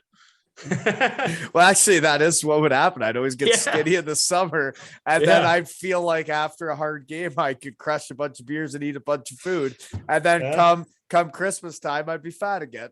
You come back from the holidays, game over, dude. Hey, I will say, like, you did work your ass off in the summers. Like, you tried your best. Yeah, you still had a lot of fun, but you guys still showed up, came to work every day, busted your ass. Did what you had to do. I did work as hard as anybody on and off the ice. I also had as much fun as anybody off the ice too. Absolutely, dude. No one's denying that. Oh shit. So you said the Firehouse was your favorite, eh? Did you have that all 4 years? It didn't burn down while you were there. No, we had it all 4 years. Oh yeah, because we went back to Darryl's wedding there. So I wonder, when did it burn down? I don't know if that was it still the Firehouse then? It burned down around that time. It's very odd that the Firehouse burned down. They had fire equipment there. Down, and they had fire equipment on the wall. Like someone could grab one of the jackets and a helmet and spray the fire out. Like it used to be a firehouse, and then it burnt down. That's weird. We ran a muck there, did we not? Like, well, we would show up when you guys were young and you were first on the team. I think our class had set up a relationship with that bar that was it rivaled the tap room from a couple years earlier. Who was the guy, the manager of the bar with the big beard, Kyle? Yes. Yeah, he loved us, but he hated us because at some point we were going to get kicked out of that bar. And the reason why we got kicked out a lot, I think, is because we would show up. I think cover started at like 6:30. So after 6:30, you had to pay $2 to get in. And so we made sure we were there before 6:30. And then by the time midnight comes around, good night. Yeah. Well, I remember like they'd take your ID with your credit card or whatever, right? Yeah. And there'd be boys that just leave their credit cards and IDs there for like a week and be like, well, we'll just I'll be back there. we'll see you next Saturday. Oh yeah, Right? we're doing dynamic warm up on the dance floor. Yeah. Oh dude, that place We- is a riot. We did do dynamic warm up as a Oh, team. for sure. You're sure. right. We did on the dance floor. The I full don't team. even want to. We didn't give a shit. I don't want to know what people were looking at us or what they were thinking, but it was. I'm sure it was obnoxious, but some people must have thought it was funny. I know we all did. And it's great when people when you stop worrying about what everybody else is thinking about you, you start having fun, Exactly. right? Exactly. Especially after you get those first couple pops in you. Yeah. So then you get an agent near the end of your senior year. So I was curious why you didn't go anywhere after your senior year, but it's because you just got an agent. Yeah. Yeah. I don't remember exactly why I didn't go. I could have went to the Wolves, Chicago Wolves, and I honestly do not remember why that didn't happen, but over the summer, I ended up signing a 2-way AHL East Coast contract with them. And I don't know if it was the best move. Like, I wanted to play in Chicago, my hometown. But they also had a pretty deep prospect pool, So my agent was even like, I don't know if this is the best place to go, just because I'm not sure if you're going to make that team. But of course, I did not heed his advice and went anyways, and ended up in the East Coast right after You training followed camp. your heart. Yeah. I followed my heart.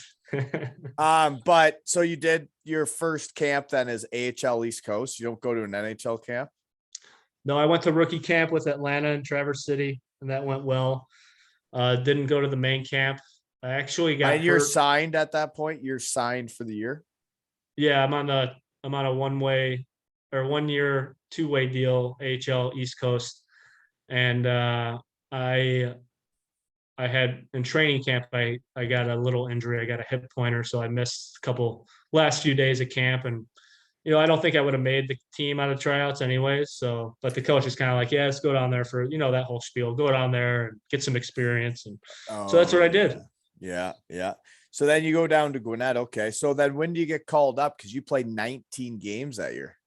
Yeah, so probably sometime in December, I was doing really well in Gwinnett, and they called me up, and it was kind of cool. And first game, I was on the first line with Jason Krog and a guy named Tim Pohl, maybe.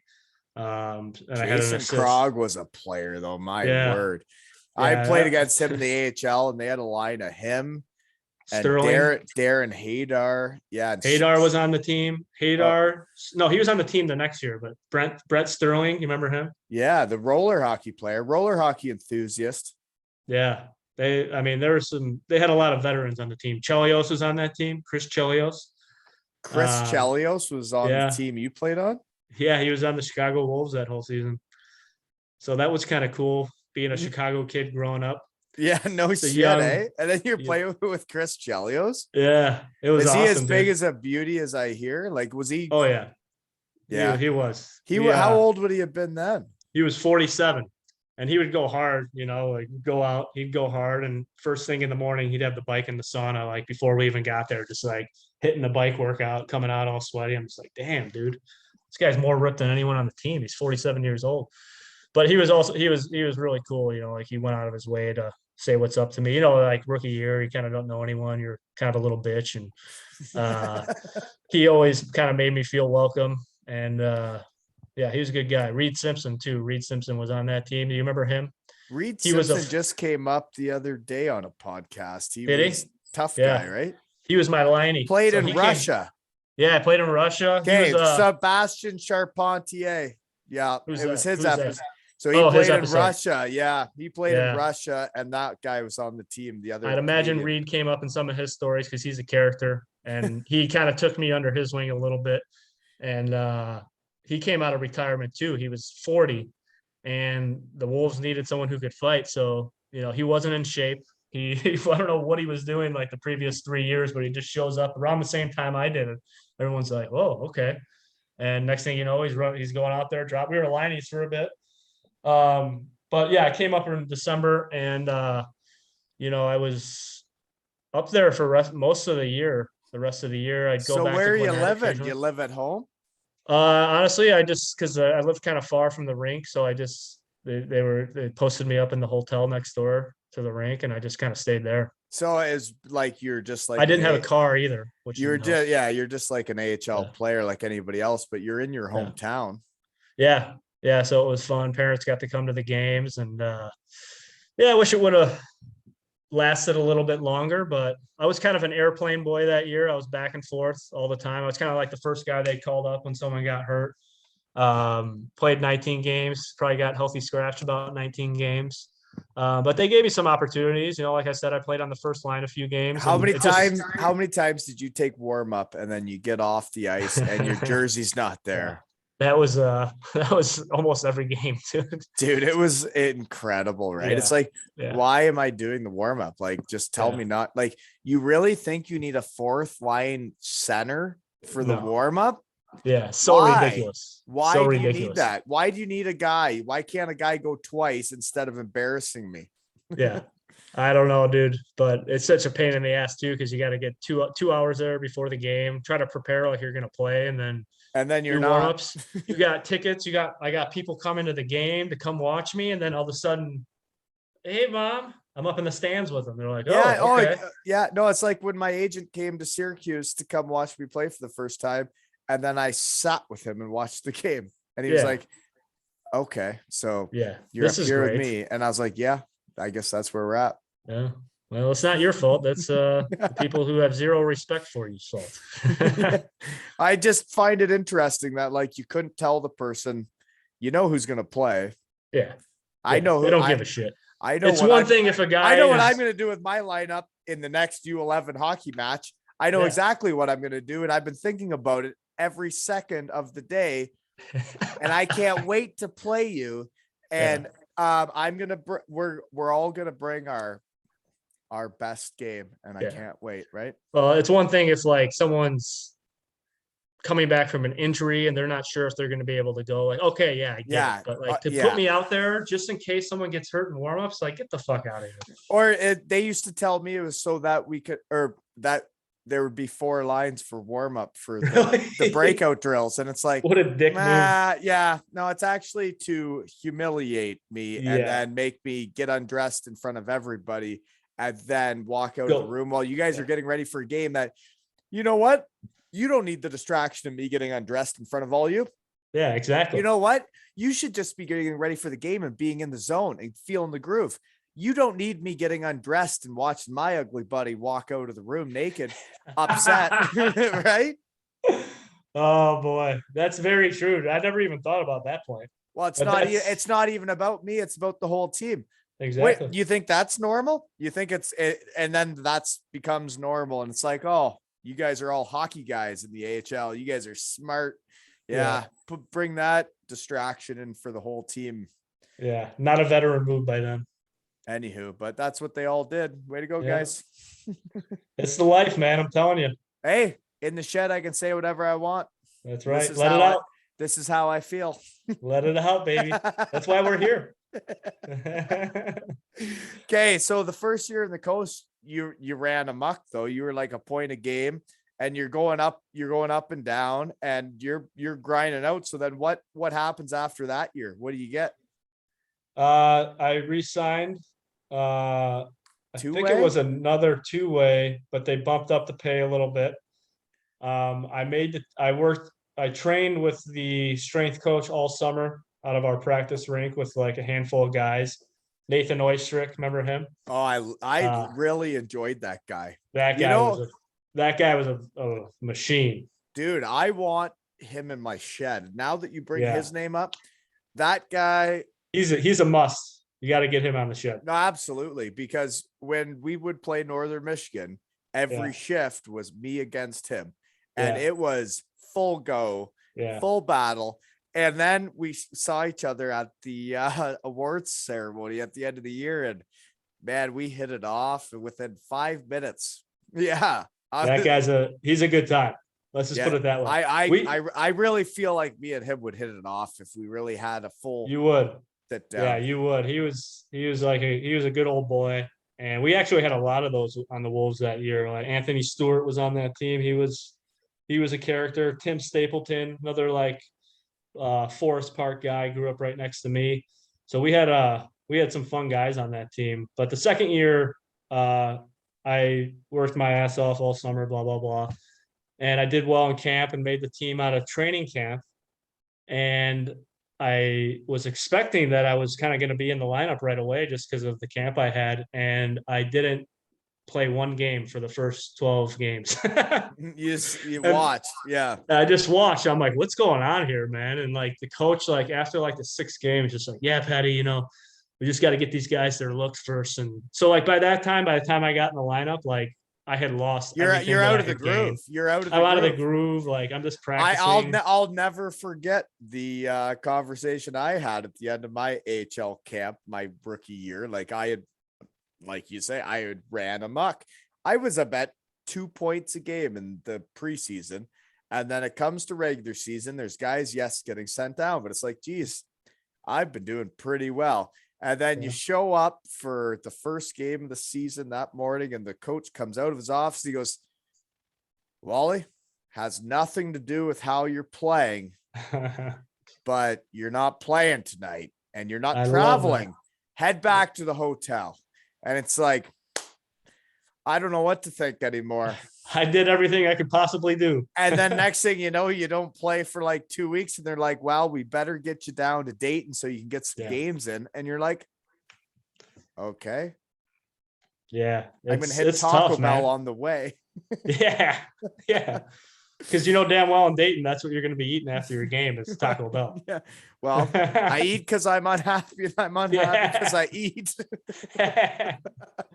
But not an easy way to be successful, though. That's for sure. Like it really is interesting, especially if you're like myself, and I think you were kind of this way too. But if your confidence can get rattled a little easily, like it can be pretty tough.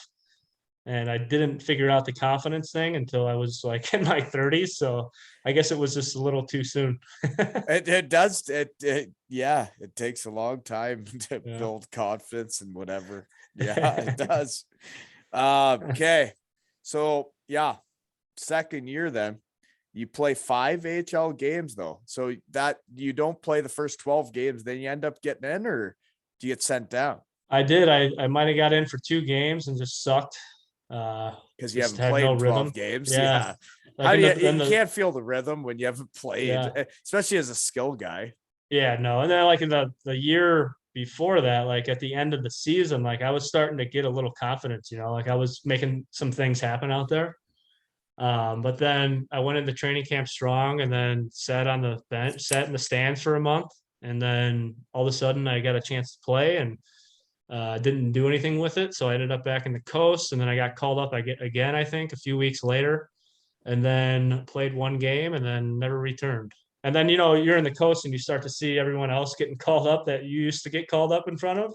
Yeah. And you're like, all right, I think I'm done with these guys. And that's when you it. And you're like, when after my preseason with them, and then, whatever happens.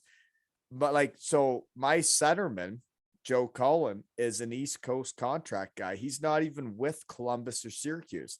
And then they called him up instead of me. And I'm sitting there doing fine in the coast, and I had done that in the AHL, and then they call him up instead of me.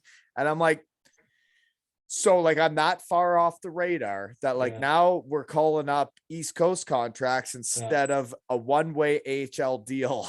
That's a big dagger. And it's like, well, all right. That's why when you do call me up, I'm going to ride the mechanical bull before I go back to Dayton and pull my hamstring. That's what I'm going to do. Oh man, that's when I think I think I'm done with these guys. Yes. Yes. So at that point, I just accepted it, and I just tried to do the best I could in Gwinnett and enjoy my time down there. And so I loved it in Gwinnett. Yeah, so they're now called the Atlanta Gladiators, and one guy that played briefly with you, Derek Nesbitt, he just had his 1,000th game. Did you play with him or no? Were you we never actually crossed paths. We were supposed to play together 1 year, but he was another guy. Oh, okay. So yeah, he was one of the guys that got called up when I stopped getting called up.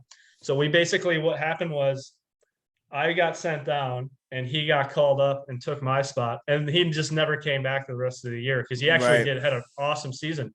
So we actually never got to play with each other, but we did get to know each other a little bit and we're buddies.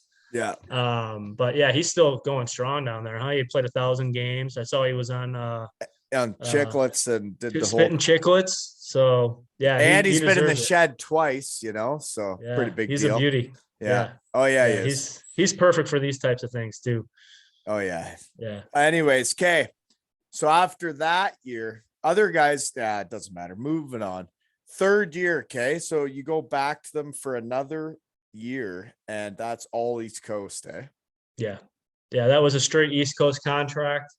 At that point, my dreams were dwindling a little bit, and Yeah. I just wanted, Crystal down there with me, and You wanted to know where you're gonna be. I just wanted to be there, and she's, it just made our lives a lot easier. And actually, it was like probably the next season was good too when I went to Nottingham, but we had a really successful team. We won our division.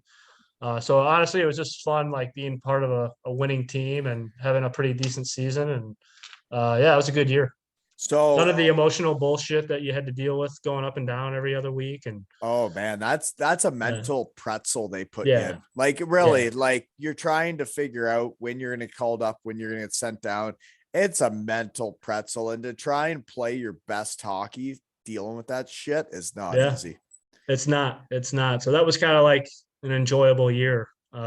So I'm glad that worked out. One guy you played with that year, he had to have been a young punk at this point. My former Cardiff Devil road roommate, Joey Haddad. Oh yeah, Joey Haddad. Yeah. Yeah, that's right. He's in Cardiff now. Is he still in Cardiff? No, I don't think he played. He didn't play this Oh, year. he's done playing. He's done Yeah, playing. yeah. Well, he was a real good player. And you dude, great man. Awesome Unbelievable. dude. Yeah. Yeah, his girlfriend and Crystal, they got along real well. So I had a good Kirsten, year yeah, with she was Kirsten. she was our babysitter for Colby. Was she when he really? young, but yeah. Yeah. Oh yeah, No, yeah. Dad was a real good dude. Chris Colligan, Joey Haddad, and Kirsten were our babysitters our first year in Cardiff. Yeah, it's a small world, isn't it? When you start talking around. Well, the hockey world is a small. I'm sure there's a lot of other guys we could throw on that list that we know. When I started looking at the rosters, it's like I got to choose a few. Like Yeah. Yeah. Yeah, For sure. There's a lot of There's guys. so that we many. know. It's such a small world, especially we both played in the elite league too. Like, come on. Well, and what's interesting is like when I go to this skate tonight for my son, he went for a tryout for a AAA spring team or whatever, and it's like all these kids it's the same as when we were young, right? They're Yeah. all gonna remember each other because they all played against each other the whole way up, and and then it just keeps breaking off until there's only a few of you left, and then it's a really small world. Yeah, it's a real small community, and it's pretty cool though. Yeah.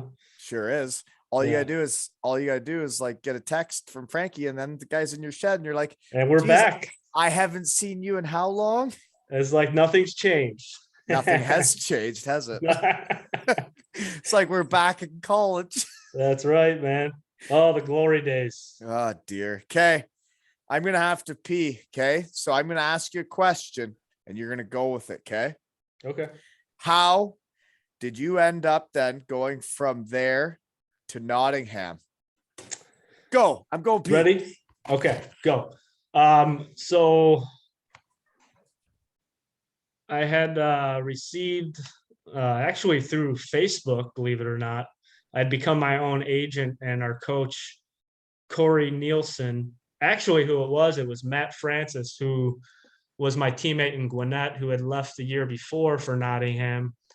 And he had been trying to get me to come out there. And the coach, Corey Nielsen, had been in contact with me the year prior to that. And I was kind of tossing it around, but decided to stay around another year. After that last season in Gwinnett, my wife and I, Crystal, wanted to, that was quick. So I got a little pee on my hand, just a little. That's all right. I don't mind. I'll just wipe it on the jeans. Just It'll wipe get it dirty.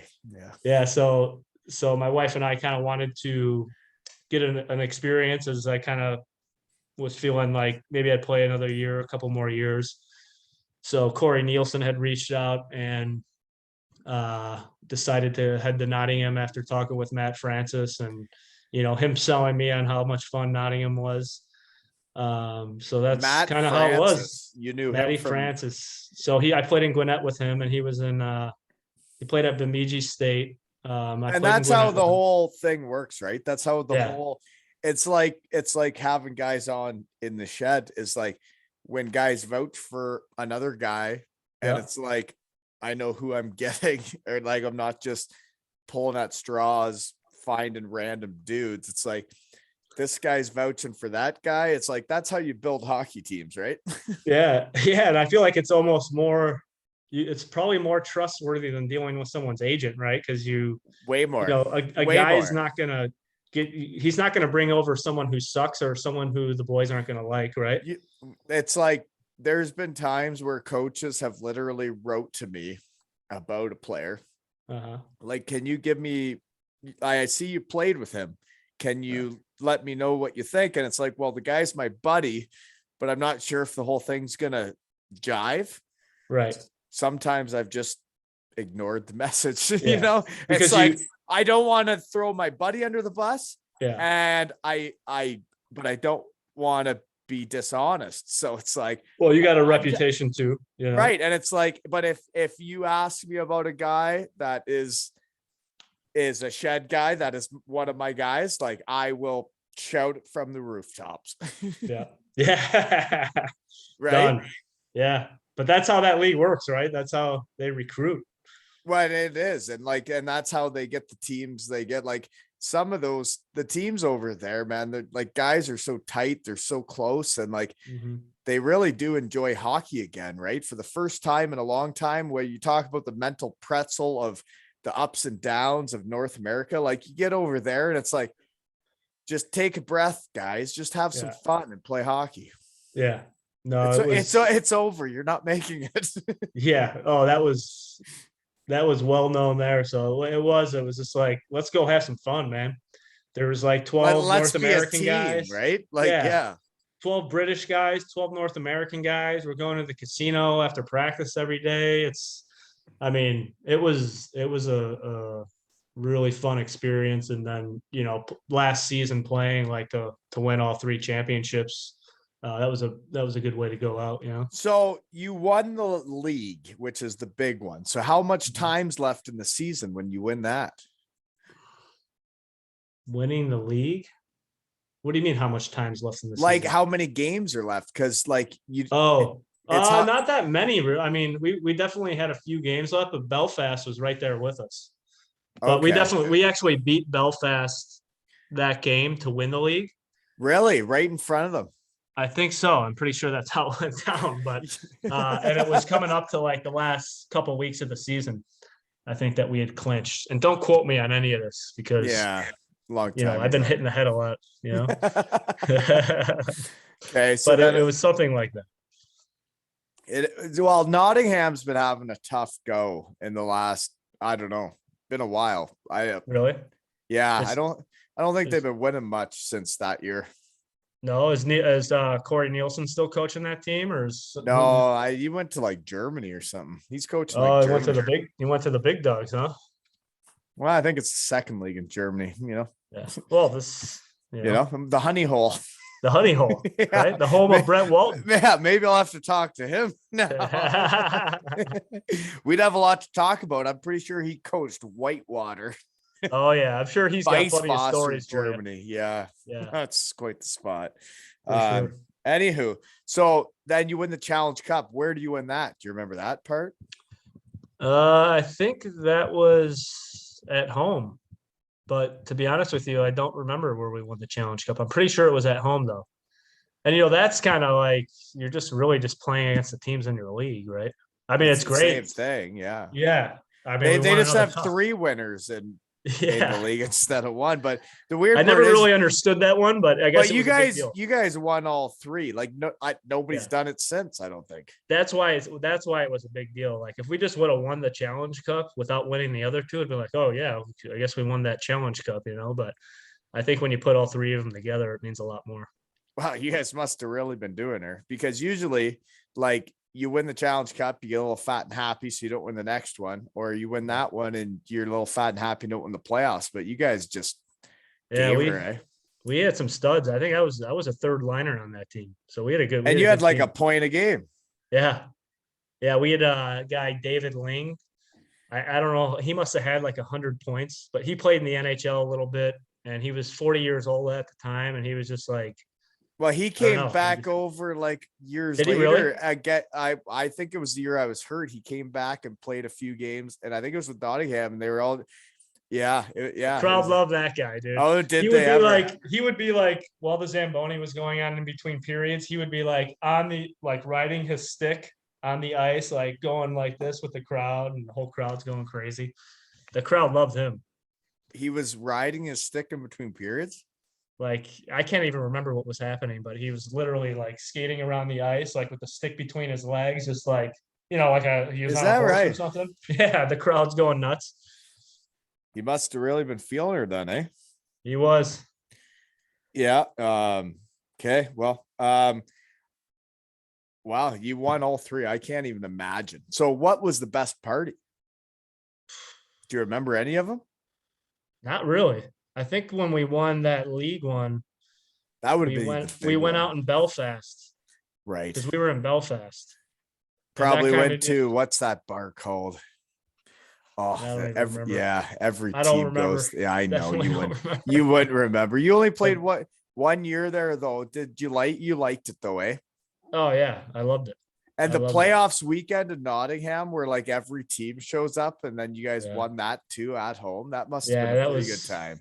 Yeah, that was a great time. We had a lot of good guys. All the British guys, all the American guys, Canadian guys got along real well. And it was a good way to go out. So then, how did you decide to end her? How'd you know it was over? Yeah, I kind of I was just kind of getting to that point where it's like, all right, well, what am I going to do with my life? Obviously I'm not going to the direction I want. And if I don't start doing something else now, like, what's Yep. my outlook going to be? The other thing that was going on was Crystal's mom was dying of cancer. So we moved back to take care of her the last kind of few months of her life, and it just kind of worked out. I was able to get back into the physical therapist school I was trying to go to, and I just kind of made a decision, like, you know what? And to be honest with you, like, I really didn't have to think too hard about it. I just kind of like, I actually left my gear in the stall at Nottingham and went traveling through Europe, and then just flew home, and that was it. I just shut her down. Yeah. But yeah. Well, when you know, right? Yeah. And I haven't had any regrets about stopping playing or anything. I think it was the right time. It definitely was. And everybody has a different time, right? Of when it makes sense, right? Yeah. I just wanted something more stable. I think I was going to get married, want to have kids. And, I saw the guys who were bringing their kids overseas, and it was just like, damn, dude, I don't want to do that. So, I just was like, all right, time to move on. Yeah. And then, those next few years, like we talked about, were quite challenging, but stuck with it. And that's all you do, right? You just get up and stick with it and Just keep battle through it. In the words of Sean Weaver, battle galley. That's literally what you do though, when it's time to, I guess to start this, right? I had to be in the right mindset. I had to be confident enough that like I could do this. And it was, I'd battled a lot of days to get to the point where I was like, I could do this. Yeah, it's a big undertaking, man. Like starting a podcast up, and then like think about all the guys you're having on. You got to research them and research their careers, develop questions, and then put yourself out there like you do. To be honest, this part it was more putting myself out there, and like, right. I wanted to talk to everybody. Mm-hmm. There was no doubt I wanted to do that, but to get them to actually like to have a reason to get to do it was starting a podcast, right? How did you, is that like how you came up with this idea? Or was there a moment in time where you were just like, I know the moment when it happened. I know when I Really? thought of it. Yeah. Yeah. It was like, as soon as I thought of it, I was like, there was no looking back. oh, really? So you weren't like wrestling with it? Like, can I do this? Or were you just like, all right, it's happening? I needed to ask a couple people confirmation. Like, I'm Yeah. thinking about doing this. And they're like, you can do that. And I was like, Yeah. okay, I can. Done. I'm Yeah, sold. yeah. And then I was, 180 episodes later. well, and then I had I asked the first guy, I'm like, this is what I'm going to do. And he was like, I'll come on in a second. And then ever since that, it's like you said, it's like every person I asked is like, I come on whenever you ask. And it's like, I'm as busy as I've ever been in my life. And you know how lazy I used to be. Yeah. Like literally, I don't really have much time to sit down or fart or do anything. But Well, like, I know that's got to be tough for you not to be able to fart whenever you right. want. And because I am good at it. But like the thing Very is good. like guys are they know how busy I am. And they're working around my schedule and we're working together. And it's just like when we were teammates, it's like, well, this is what I got. Can you make it work or not? And it's like, well, no, but this day, and then we figure it out. And then next thing you know, I've got to see a guy I haven't seen forever. I love it. And it's nice to be busy too, right? Why I get bored easily now, man. Yeah. Like it's hard for me, right? I Yeah. get bored easier now than I did a year ago. You may have found your calling, man. I don't know, man. I Like hockey was a calling, but you may have found your main calling. yeah, I don't know. But I really, really like it. And it's Yeah. like people say is like, find something you love and call it work. And it's Yeah. like, well, I love this. I know that. Yeah. I haven't seen you since what year do you think it was? 2006? No, I mean, it was I know Darryl's wedding. Darryl's wedding. Yeah. When did he get married? He was after me. So that's like 2011 or 12. It's been over a decade for sure. But even then, like we've only seen each other a couple times after And that you left. right. And like once I Yeah. leave school, it's like, well, I'm going that way and you're going that way. And it's like you just never see each other. And it's all these guys you play with. That's Isn't all it we crazy do. though? Like out of all the years you played pro, and maybe this is I'm off on this, but like the bond that you had with those college teammates, especially the guys in your class, like there's nothing like that ever when you get out. There isn't. into the No, pro. no, there really isn't. And to be honest, the as close as it got was in Cardiff. But it's How long were not- you in Cardiff? Couple of years? No, just a bit. But the thing is the college Couple guys, you grow up together, right? Like Yeah. I played 1 year and then I got hurt the second year. Yeah. But in college, you grow up together. Like you literally leave mommy and daddy and then you're just kids. And like by the time you leave, you're still not grown-ups, but shit, you've had fun. Yeah, it's a pretty like special age there, you know. You're It out on really your is. own for the And first time. And you kind of help each other grow up, right? Like it's like where you grow up, like a lot of the people where you grow up raise you, but then you get to university and it's like Yachts and Stretch and Darryl are, you know, And that's you guys are just figuring it out, man. That's all. right. You're just Trying to have as much fun as you can. just like you, Score as many Franco and goals. Weaver, Yeah. right? And Silky Smooth, Steve Oh, Silver, dude. Yeah. right? Yeah, those were the days, man. It really was. And like, yeah, you're right. It's you don't get, I love going up to Brantford though with all Daryl's buddies. it's Those were some of the best times too. Daryl's house with Timmer oh, yeah. and Nancy. Yeah. Oh my gosh. They take care of you for sure. Yeah, they're Oh, so yeah. welcoming. Like you just act like a complete moron in front of them. You know, they don't care. They're like, yeah, that's what we do here. Oh man, but that's the hockey family you build over the years, right? That's pretty Yeah. wild. And dude, it's been awesome catching up and literally Yeah. thank you, Chris Frank, for getting us off our ass to get us to do this, right? And catch up. Yeah.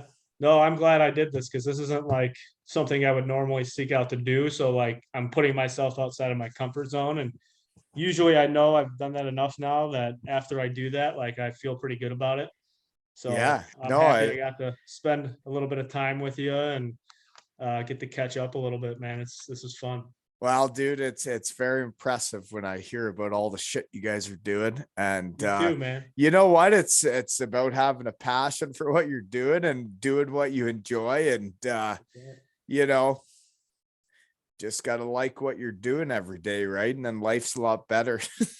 Yeah, because I've hated what I was doing every day, and life sucked. Yeah, So I was gonna figure something out. You know, I hear you. And everybody so I'm figures glad it we're out, both right? doing what we love doing. You know, Yeah, yeah, yeah. that should be the theme of this episode. And this has been another episode of Two Ales and Hockey Tales with Gally and Wally.